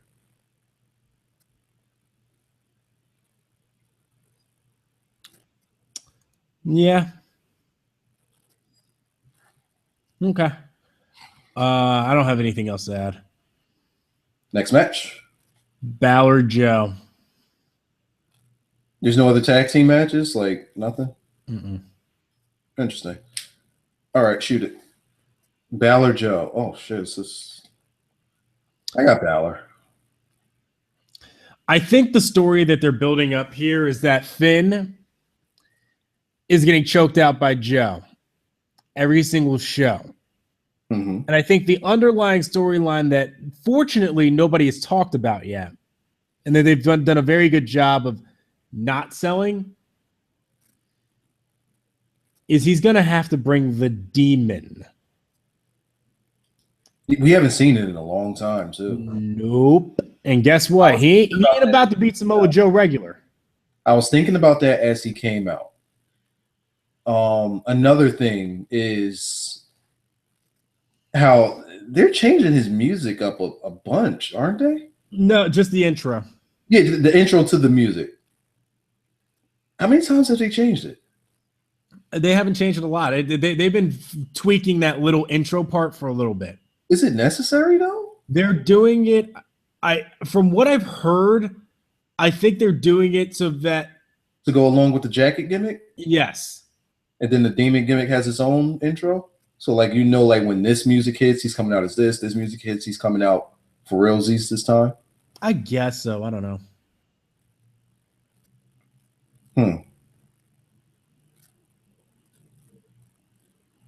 So who you got here? I'm leaning towards Balor. I'm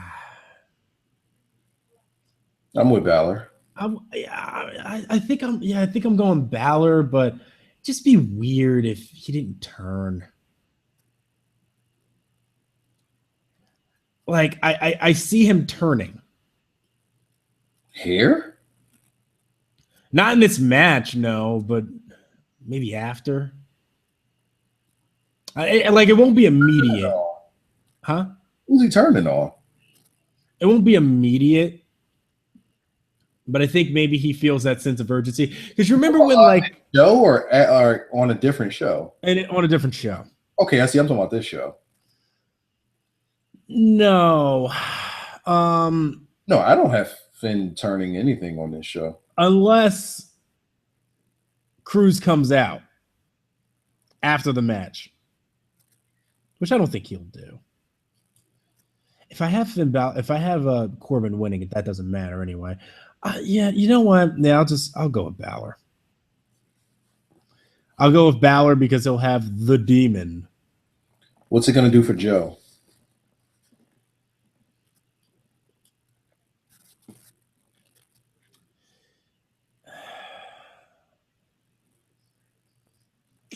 Don't know. I mean, I've thought about a world where Joe is champion, and I think you have more to do if Joe's champion. You still have because you haven't done a whatchamacallit match, Apollo Crews Samoa Joe match. You still have Apollo Crews needing to at least beat Finn Balor, who is now a previous champion. So if you can't beat the previous champion, what makes you think you can beat the actual one? You have Corbin, who lost to Samoa Joe. So there's a wow. Maybe Joe. No. I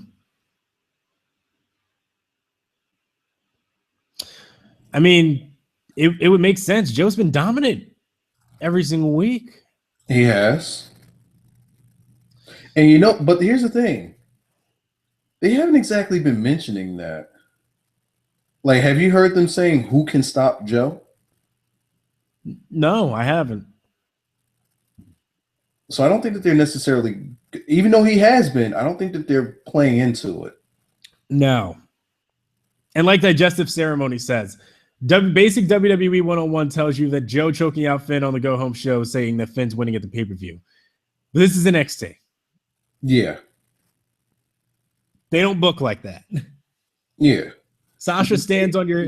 That happened was to say, how can a champion get out of this? Or how can a champion avoid this? Sasha stands on your head at the contract signing, she'll still beat you at the pay-per-view. Yeah. That happened. Poor Becky. Damn good match, though. Oh, yeah. Yeah, this one's tough. I'm going to go with Finn. Like, I really want to go with, because I think there's more you can do with Joe. I mean, Joe right now, if you haven't listened, have you listened to the Brian and Vinny show? You got to catch up on it. Joe right now should probably be the WWE champion. Yeah, I would have to hear them sell me on that. Fucking look at how he's booked right now. You said WWE. I know, but just the way that he is booked right now, how powerful he is, how much of a monster he is, how believable he is. He should be WWE champion right now, and that should be Roman Reigns' challenge. Because they ain't got one right now on the main roster. At the same time, you can put almost anybody from the main roster down on NXT, and they'll get the same type of feeling. You can say the same thing about them. You could put Roman Reigns down on NXT. Could you imagine Triple H having his hands on Roman Reigns? Oh, dear God. Yeah. Yeah. There may be a day that NXT may just legitimately be like, this is why I wish like there was something trackable. Like if NXT actually came on a show and they were on a major network, you could actually track the stats and see if people are watching NXT or Raw. So, been listening to the Taz show, and he has a theory going on about NXT in the main roster. First of all, the guys on NXT don't like WWE to be called the main roster. They actually prefer to call it WWE. They feel as though NXT is its own separate thing now. His theory is that they're building toward making a rivalry between the two shows. Like I said, if they wanted to do a brand split, everybody talks about a brand split. Like, oh, you have to do Raw and SmackDown again. I'm like, no. If you do a brand split, you do it between NXT and WWE. Here's what makes what he says legitimate.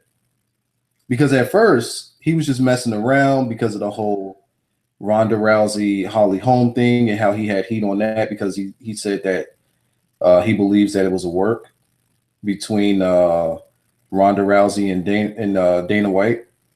He really believes that it was a work. So he said NXT and WWE, he thinks that they're working us. But he was just messing around until he had Finn Balor on the show. And then he started paying attention to a bunch of different nuances. Finn Balor gets asked all the time, and Taz asked him himself, how does he feel about, or when is he going to move up to the main roster? And Finn has no plans on moving up to the main roster. He wants to stay in NXT because he believes that they're building something historical there. They're onto something there, and he wants to be a part of it. He wants to be a focal part of something like that, and he wants to be like the man with that. Mm-hmm. So that's him saying he doesn't really care to go to main roster or WWE, as like they call it WWE. They don't call it main roster. Then you look at Breaking Ground, and you look at how Bailey and the other people in NXT, how they address the main roster. They never say main roster. They never even say moving up. What's the girl's name? Carmella was like, I'm going to miss Bailey when she has to move on. It's not when she's moving up to the main roster. It's when she leaves here. There's been other situations in which they just keep dropping these subtle hints on that WWE is a different thing, and we're building something big here. Might be a little dissension there. I don't know. They might be working something here. They might be working something here because they're really driving home. Whereas before this is WWE's developmental, and this is, and guys move up to the main roster. Now they're very adamant about this is NXT, and over there, that's WWE. That's what they do over there. Which would actually make sense because WWE specifically took shots at NXT this week too. Mm-hmm. And last week, where Charlotte in her promo said, Taz brought that one up too. Yeah, go ahead. That's NXT. It's up in WWE. This is for real. Like NXT is just for fun, but in WWE, this is real. Mm-hmm. This is where championships matter. I kind of laugh because I'm like, Yeah, he brought that up. So he brings up stuff that they do on the main roster and how he feels as though they take shots at NXT. He definitely brought that up. I don't know. He connects a lot of dots when it comes to this NXT and WWE things. It could be a possibility because he's saying like, how could Triple H even allow this? Like Triple H works on that main roster. How could he allow them to talk like this about his baby, about NXT? How could he let that slide? Unless they're working an angle. I don't know if they're working an angle quite yet. Well, not yet, but you plant the seeds. You build that split there, which is what they're doing. And at the same time, you have guys that are on NXT saying they don't want to go to WWE. It could work. Shit, I wouldn't want to be there either. It could work. It could work.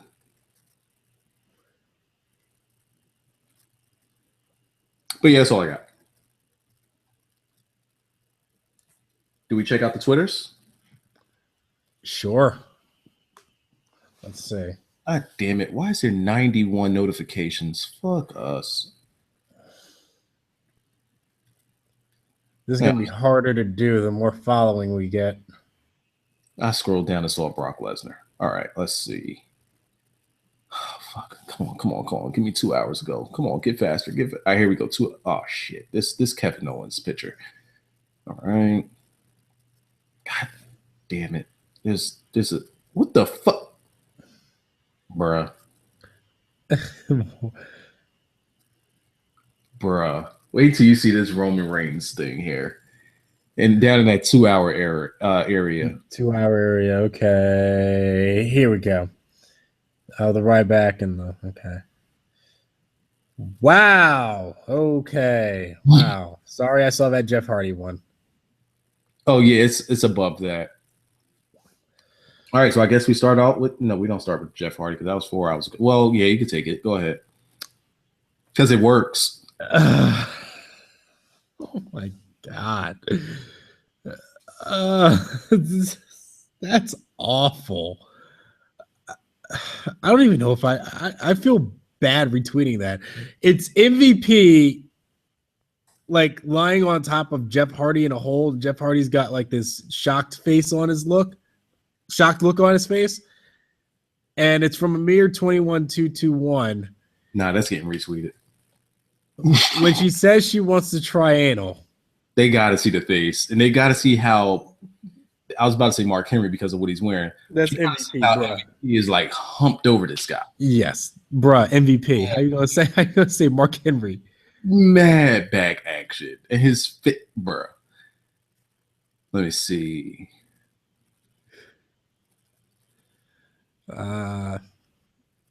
That's Melina? She looked like Tamina. That's what I was thinking. I thought it was Tamina for a second. All right, I'm just looking for the good ones.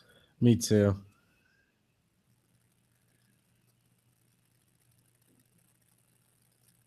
The Finn Balor dead one's pretty funny.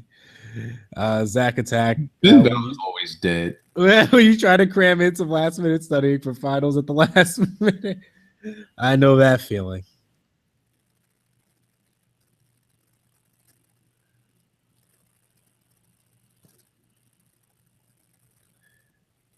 No shit. That one. Who is that? What's that boy name? Elijah Burke. I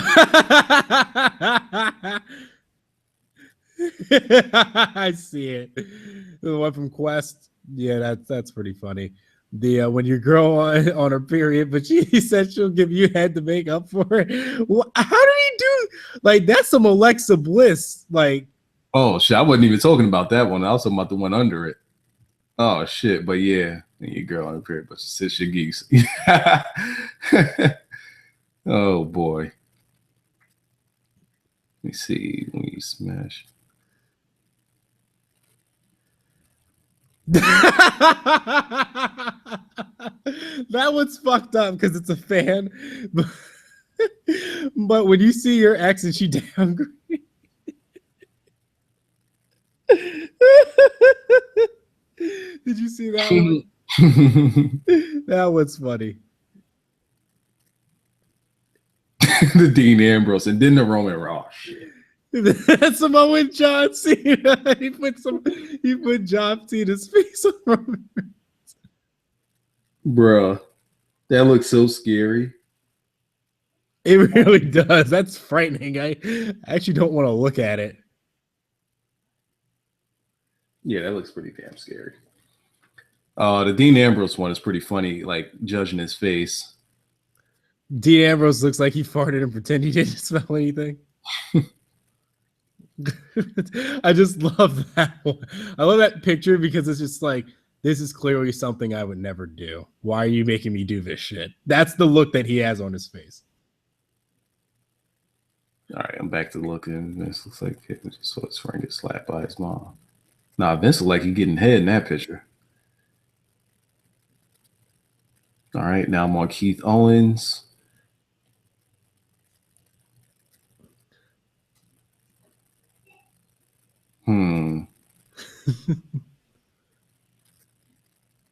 Khali's faces are always good. What's it take TNA to India? Yo, with Vince picks you to be the next one. Yeah, with Brock, yeah. Yo. Yeah. That really is the face you would make. That is it. Are you retweeting these greatnesses? Yeah. When you realize you didn't pull out in time? Oh, shit. You pull out game. That's really the face you make when you find out she's pregnant. Who are these people that Randy Orton is with? I don't know. The face you make when you're about to get jumped, but you start dabbing out of nowhere. I don't get that, but just the picture itself. The picture, yes, is hilarious. That's clean. Like, who are these people? Yo, Randy Orton looks like he belongs a little bit. A little bit, yeah. Usually he'll look standoffish. He's thoroughly into it. He's like, this is my crew. What you talking about? This is definitely his crew right here. Randy Orton's going to be a rapper in the future. It'll sell. Oh, god damn. Why I got to do this to Kevin Nash? When she tells you to go deeper, but you already Yo. When they tell you there's a brother named Keith waiting in the back, they don't look scared. Nah, that dude looks way too friendly with him. I don't know what you're talking about. Nah, you gotta find another picture for that. All right. That face you make when you realize Weiser said he drilling holes in random places. The new day is Sheamus. But whose face though? Do you know what's funny about this? NXT, this would never happen. That image right there with New Day and Sheamus would never happen. This is totally something Vince would do. As a matter of fact, I imagine that's what Vince is like. Oh, by the way, I got to show you the recent Botchamania. It's actually hilarious. They did an ending at the end where the monkeys are celebrating because it looks like stocks are going up. So it's a whole bunch of monkeys in like a boardroom in like suits, and they're smoking cigars and lighting dollar bills on fire. Gotta see it. And there's like one human guy who's actually working there, and he goes, sales actually aren't up this month. There, and he flips it the right way, the right way it's supposed to be. It's like it's actually down. And like the monkeys all stop and look at him, and one of them shakes his head and then flips it back up again. They just go back to party. But look at here. See, I gotta throw a flag on this one. I disagree with this one from Chris the Boss. Nah, I agree with it. I don't know what you're talking about. That face you make when you girl size money and you only put the tip in, that's the face you make right there? That's your face right there. That's your face right there? No. There's gotta be a face of confidence. Like, yeah. I didn't know that was the one you were talking about. Wait till you get the rest. I was talking about the one right above that one. That's the one. You know what? We're gonna skip that. Because I don't know what he's talking about. Let's see. The face you make when she starts giving you head and licks your ass. Yeah. You know what? All right. Small story time. Let me retweet the picture. Small story time. All right, it's Booker T with his eyes open, looking completely shocked. Check out the Twitter. So I just retweeted it. It's Booker T. Caption is that face you make when she's giving you head and licks your ass. It doesn't end well. I don't know. All right. So it's my birthday, right? I don't know what year this was. I was living at my grandmother's house at the time, so I don't know when the hell this was. Could have been like, could have been like 07 or 06 or some shit. I don't know. And this is when I was just meeting random chicks on the internet. I mean, this is before it was hot though, Blackjack. This is before meeting chicks on the internet got popping. I meet some girls. First time meet. And she comes, pick me up a little hoop ride, big tits. Brings me over to her place, which is like in the attic somewhere. I don't know. And she wants to give me some birthday throat. Couldn't beat though. Wouldn't let me beat. Just throat. That's all she wanted to do. So she got me laid back. She gave me some good old clean sloppy neck. Goes together. Work with me here. And as she's doing this, without even saying anything, like she goes to the balls. Okay, all right, fine. You can have the balls. It's cool. Take the balls. Take the balls. Got the balls. And you know that area like between your nuts and your ass? Yes. And she just starts working her way down. Like I just noticed like she's just dropping down lower and lower. And I'm like, well this is odd. Let's Well, this is odd. You said that in the most like, considering you can't pronounce shit, you said that in the most proper. Well, this is odd. Like let's see where she's going with this. Let's see what trick she has up her sleeve. Because this has never happened to me before. Like I don't know what the fuck is going on. And she just keeps dropping lower and lower and to the point where her chin is on the bed. So like I don't understand. Like how you go from up top to now your chin is on the bed? I don't get how this works. And now she's starting to try to push my legs up. See, now I feel gay. Oh no! And this is how we go back to that whole Naomi thing. Oh, because you had a really bad. Wait, no, we're not at the end yet. No, I say face here. I definitely say face. Oh God! Oh, she starts Blackjack. Like, what are you doing? What do you mean? What are you doing right here? And she's easing my leg. I'm like. So I had to ask, like, excuse me, might I ask, what are you? Oh God! but I ask, pardon the interruption, but what are you doing? What is this you doing with my legs? My legs were comfortable. I was laying down. I was good. You was giving me the throw. You took the balls, go a little lower. I want to see where you're going with this, but now you're lifting my legs up. What are you doing? I just want to try something new. Oh, what do you want to try new? Okay, what's this you want to try? And she just like, it's like don't ask some questions. I got this. Let me work. I'm like, all right, let me let you. So she went from like putting my thighs up so that my feet are flat on the bed to now she's trying to put my feet off the bed and in the air. See, now we got a problem. See, now we're all the way homo here. I don't want to do this. I didn't sign up for this part of the experiment. This isn't what we do. And she like, wait, but just let me do it. And then, like, I feel her, like, giving me a swift lick across my asshole. And I'm like, what do we do? What? Wait, why? I put my fingers dead in her forehead, bro. Like, dead. 2 fingerprints. Dead in her forehead. I probably lifted her up off the bed by her forehead. We don't do that. What are you doing? Nah, let me just do it. Whoa. First, you got my legs in the air. This is gay. She's like, nah, it's not gay. It's going to make you come, like, all over the place. It's going to be crazy.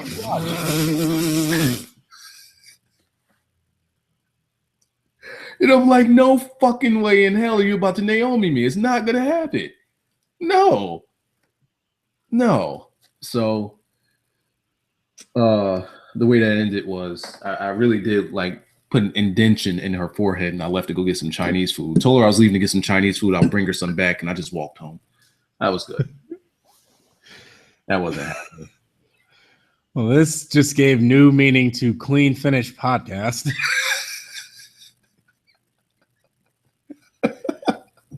Excuse me, madam. What's going on here? I'll tell you what, though, I'll never forget that one because that was nuts. Wow. By the way, when we're talking about this Naomi pin, I don't think we're thinking about the same thing. Well, no. But just just I think you're talking about the jackknife pin.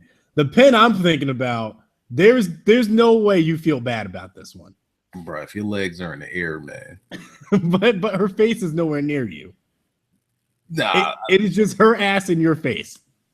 I mean, nah, that I don't even hold up. We're okay because that came from the tweet. Okay, yeah, small little story time at Wise there. Yeah, so that face that big Booker T is making, that's the face that I had. That was my face.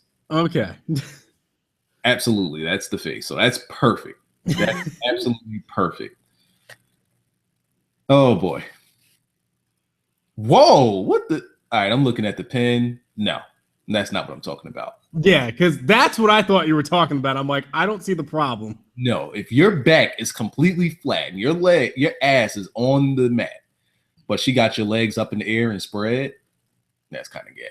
Okay. It's the pen I was talking about. I'm like, I don't see what the problem is. That right there is some Hindu sex right there. That's some tell more sex stories. Nah, I gotta keep some in. I can't give you all my sex stories. Some real funny ones, man. Some ones with farting gimmicks in them and everything. So got some funny stuff in it. You might hear them one day. Farting gimmicks. All right, back to the tweets.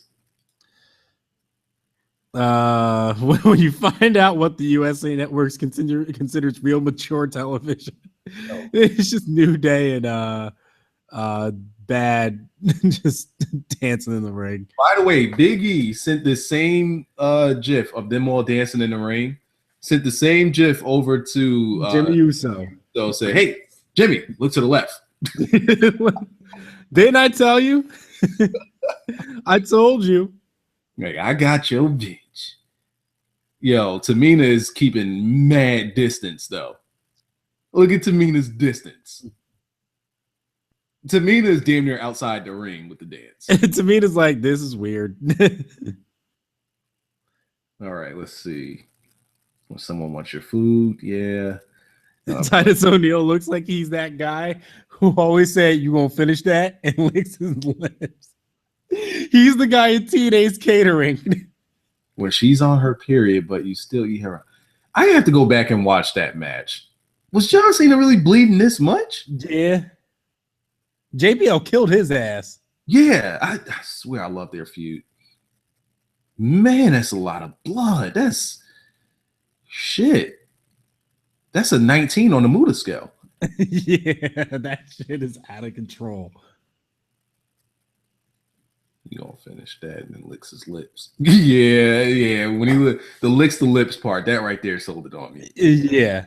Because you gonna finish that, I was like, all right, whatever. Then licks the lips, and then you see the Titus picture. Yeah. No, not Young Brock. Oh my god. Yeah, you see the young Brock. They gave Young Brock JJ the jet plane. The Usos one is pretty clean too. When you and your twin both smash the girl and she can't tell you apart, that's the face right there. Tell you apart. That's the face right there. Yeah. That's a good one. Whoa. Oh shit. This one with Macho Man here. Okay. Wow. That got 0 to 100 real quick. I'm trying to figure out who that is that he's going against. I can't really see his face. I'm trying to remember the pants. Can't remember. Is that Jake? Might be Jake. Looking at the boots. The boots tell me it's Jake. When her dad pulls out his dick and says, what you did to my daughter, I'm going to do to you. Got Macho Man tied up in the ropes, laid out, and he's grabbing his legs. Okay, that one we can't see. Oh, yeah, we can. Just view content. Why was this flagged? I don't know. When you look, when you're her first black boyfriend, and she says you met her brothers. It's the Steiner brothers. Oh, all right. The joke is that her brothers are fucking huge. Don't fuck around. Yeah. Let's see. Rusev looks like the guy who likes girls' pictures on Facebook from 2012. Got to get their attention some way. No, another Sami Zayn haircut. Mm-hmm. All right, now I see the Ryback. Oh, I'm way behind you.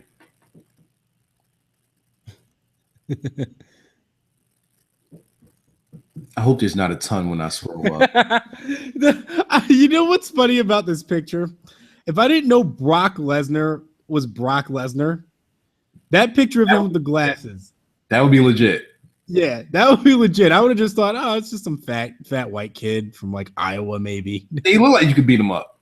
Yeah, like I could beat this guy up. This guy ain't shit. But then you realize it's a Brock Lesnar, and you're like, When you look like when you really like at first glance, you look like I'll fuck you up.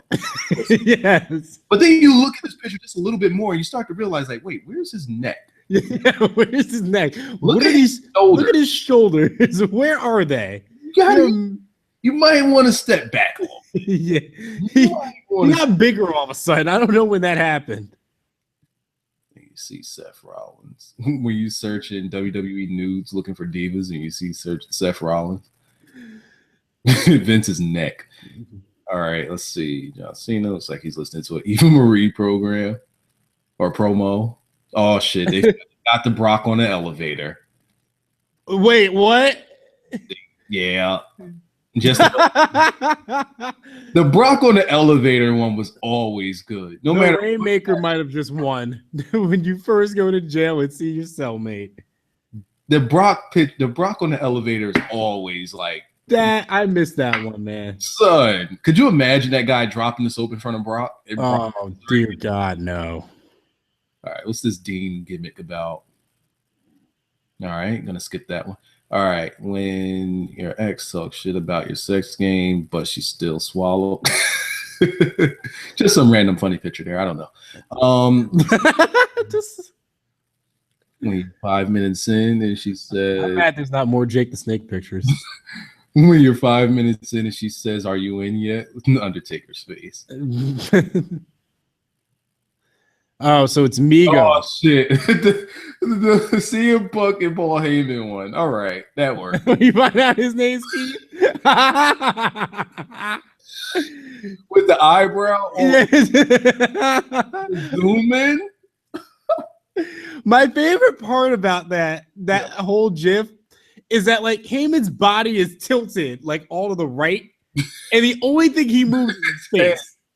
Like his body stays in that exact pose, but his head just moves. That's great. His name is Keith.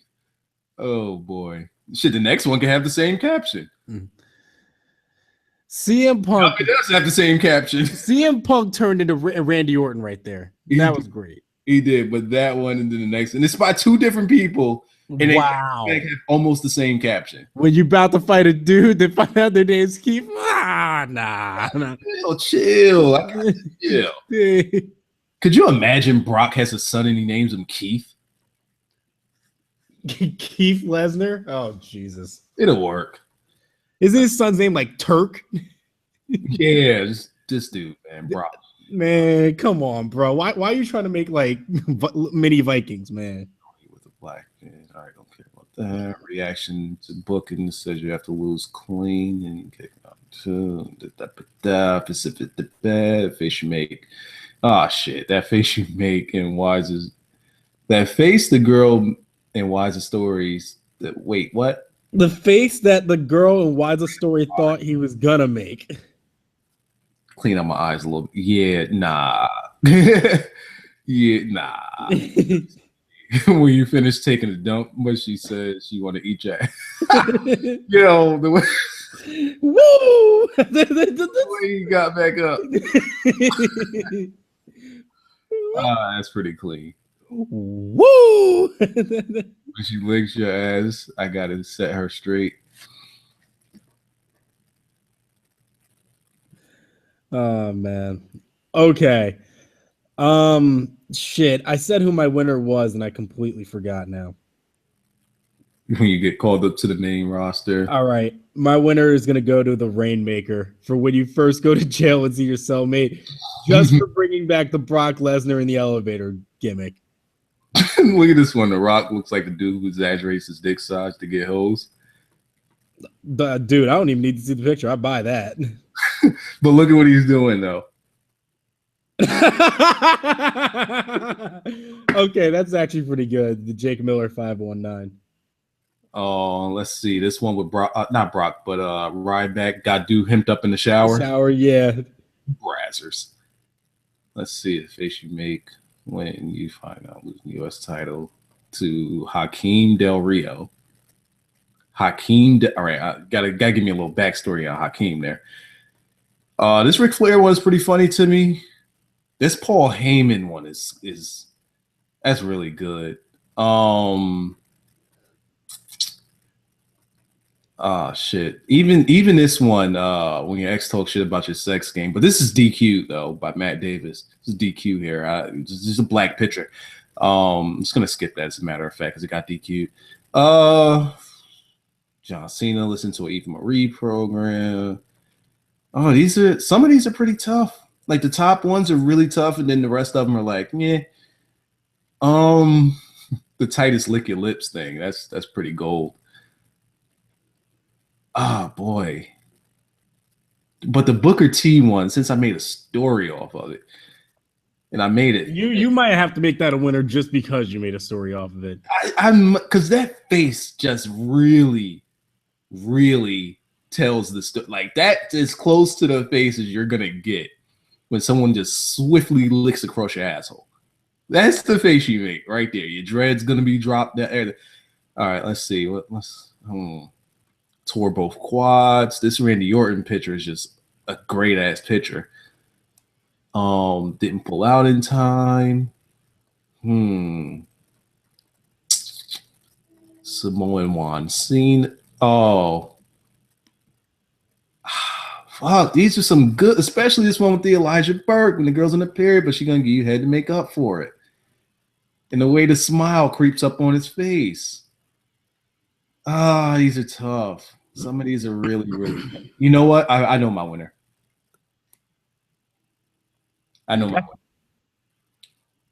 It's from Amir 21221. When she say that she wants to try anal. The good old Jeff Hardy picture. Jeff Hardy and MVP picture. Just because it like, yeah, just look at it. Well, these are some good ones. The top heavy ones were really, really good this week. Yeah, they were good. When you get your ass beat, but you're still acting like you won. They still sending these things in. Face you make when you hear Wise's lick ass story or ass lick story. Oh boy, when you find out your tag team partner's name is Kevin. All right. Good show, good week. Will you have time to record? Oh shit. Yeah, we have to do a Saturday. I gotta go to New York pick up Leia tomorrow. That's your bad. Unless you want to, it'd be late when I get back. Kids would be loud. They'll probably be sleep. We'll just do it Sunday before the show. I want to give it some steam a little bit though. What does your Saturday look like? I mean, I ain't doing shit. Saturday sounds good. I do want to give it some steam. Last predictions did well, and it was last minute. So I want to see how to do like an extra day. People turned out. Hopefully we get some more eyes on it. You guys showing support with the like button, and also that shares it on Twitter helps us a lot as well. Because it helps people that might be searching for stuff like that. Blackjack, sign us out before I start rambling.